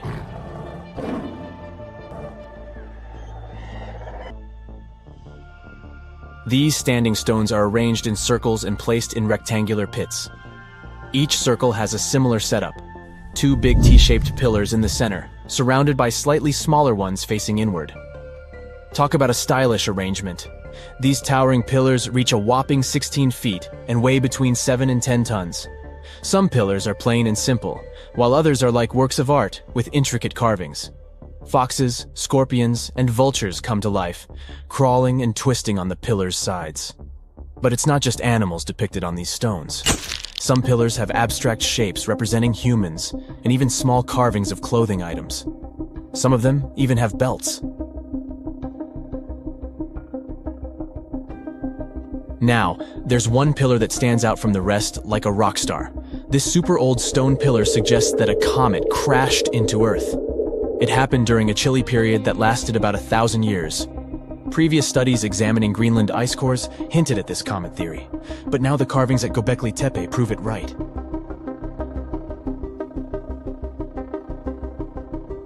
The carvings on the pillars are like a historical comic strip. They even show a headless human figure. Researchers fed the images into a computer and discovered their connections to constellations, indicating that this temple might have been an ancient observatory. It's like our ancestors were trying to document this cataclysmic event in their own unique way. Archaeologists have been excavating and researching Göbekli Tepe since the mid-1990s, peeling back layers of history and providing us with a deeper understanding of the intricate relationship between various elements. They have no plans to stop the whole process for another 150 years. Who knows what else they'll find? You see, Göbekli Tepe has been labeled purely as a ritual site with no signs of domestic activities. We were led to believe that the absence of water meant it couldn't support semi-sedentary communities. But scientists believe it's time to shake things up and approach Göbekli Tepe with fresh eyes. It's time to question what we believed before and use new evidence and different ways of thinking. Like, there might have been a group of people living in the area who didn't stay in one place all the time. They moved around a bit but still had their own civilization, living in the area semi-sedentarily. Göbekli Tepe is not just home to a single temple, but an astounding collection of over 20 ancient structures. As archaeologists delve into the depths of this wonder, they are unraveling its unique layout, featuring two prominent focal points at the heart of each establishment, complemented by smaller structures and dividing walls. What's even crazier is that in this area, there are over 200 obelisks, which are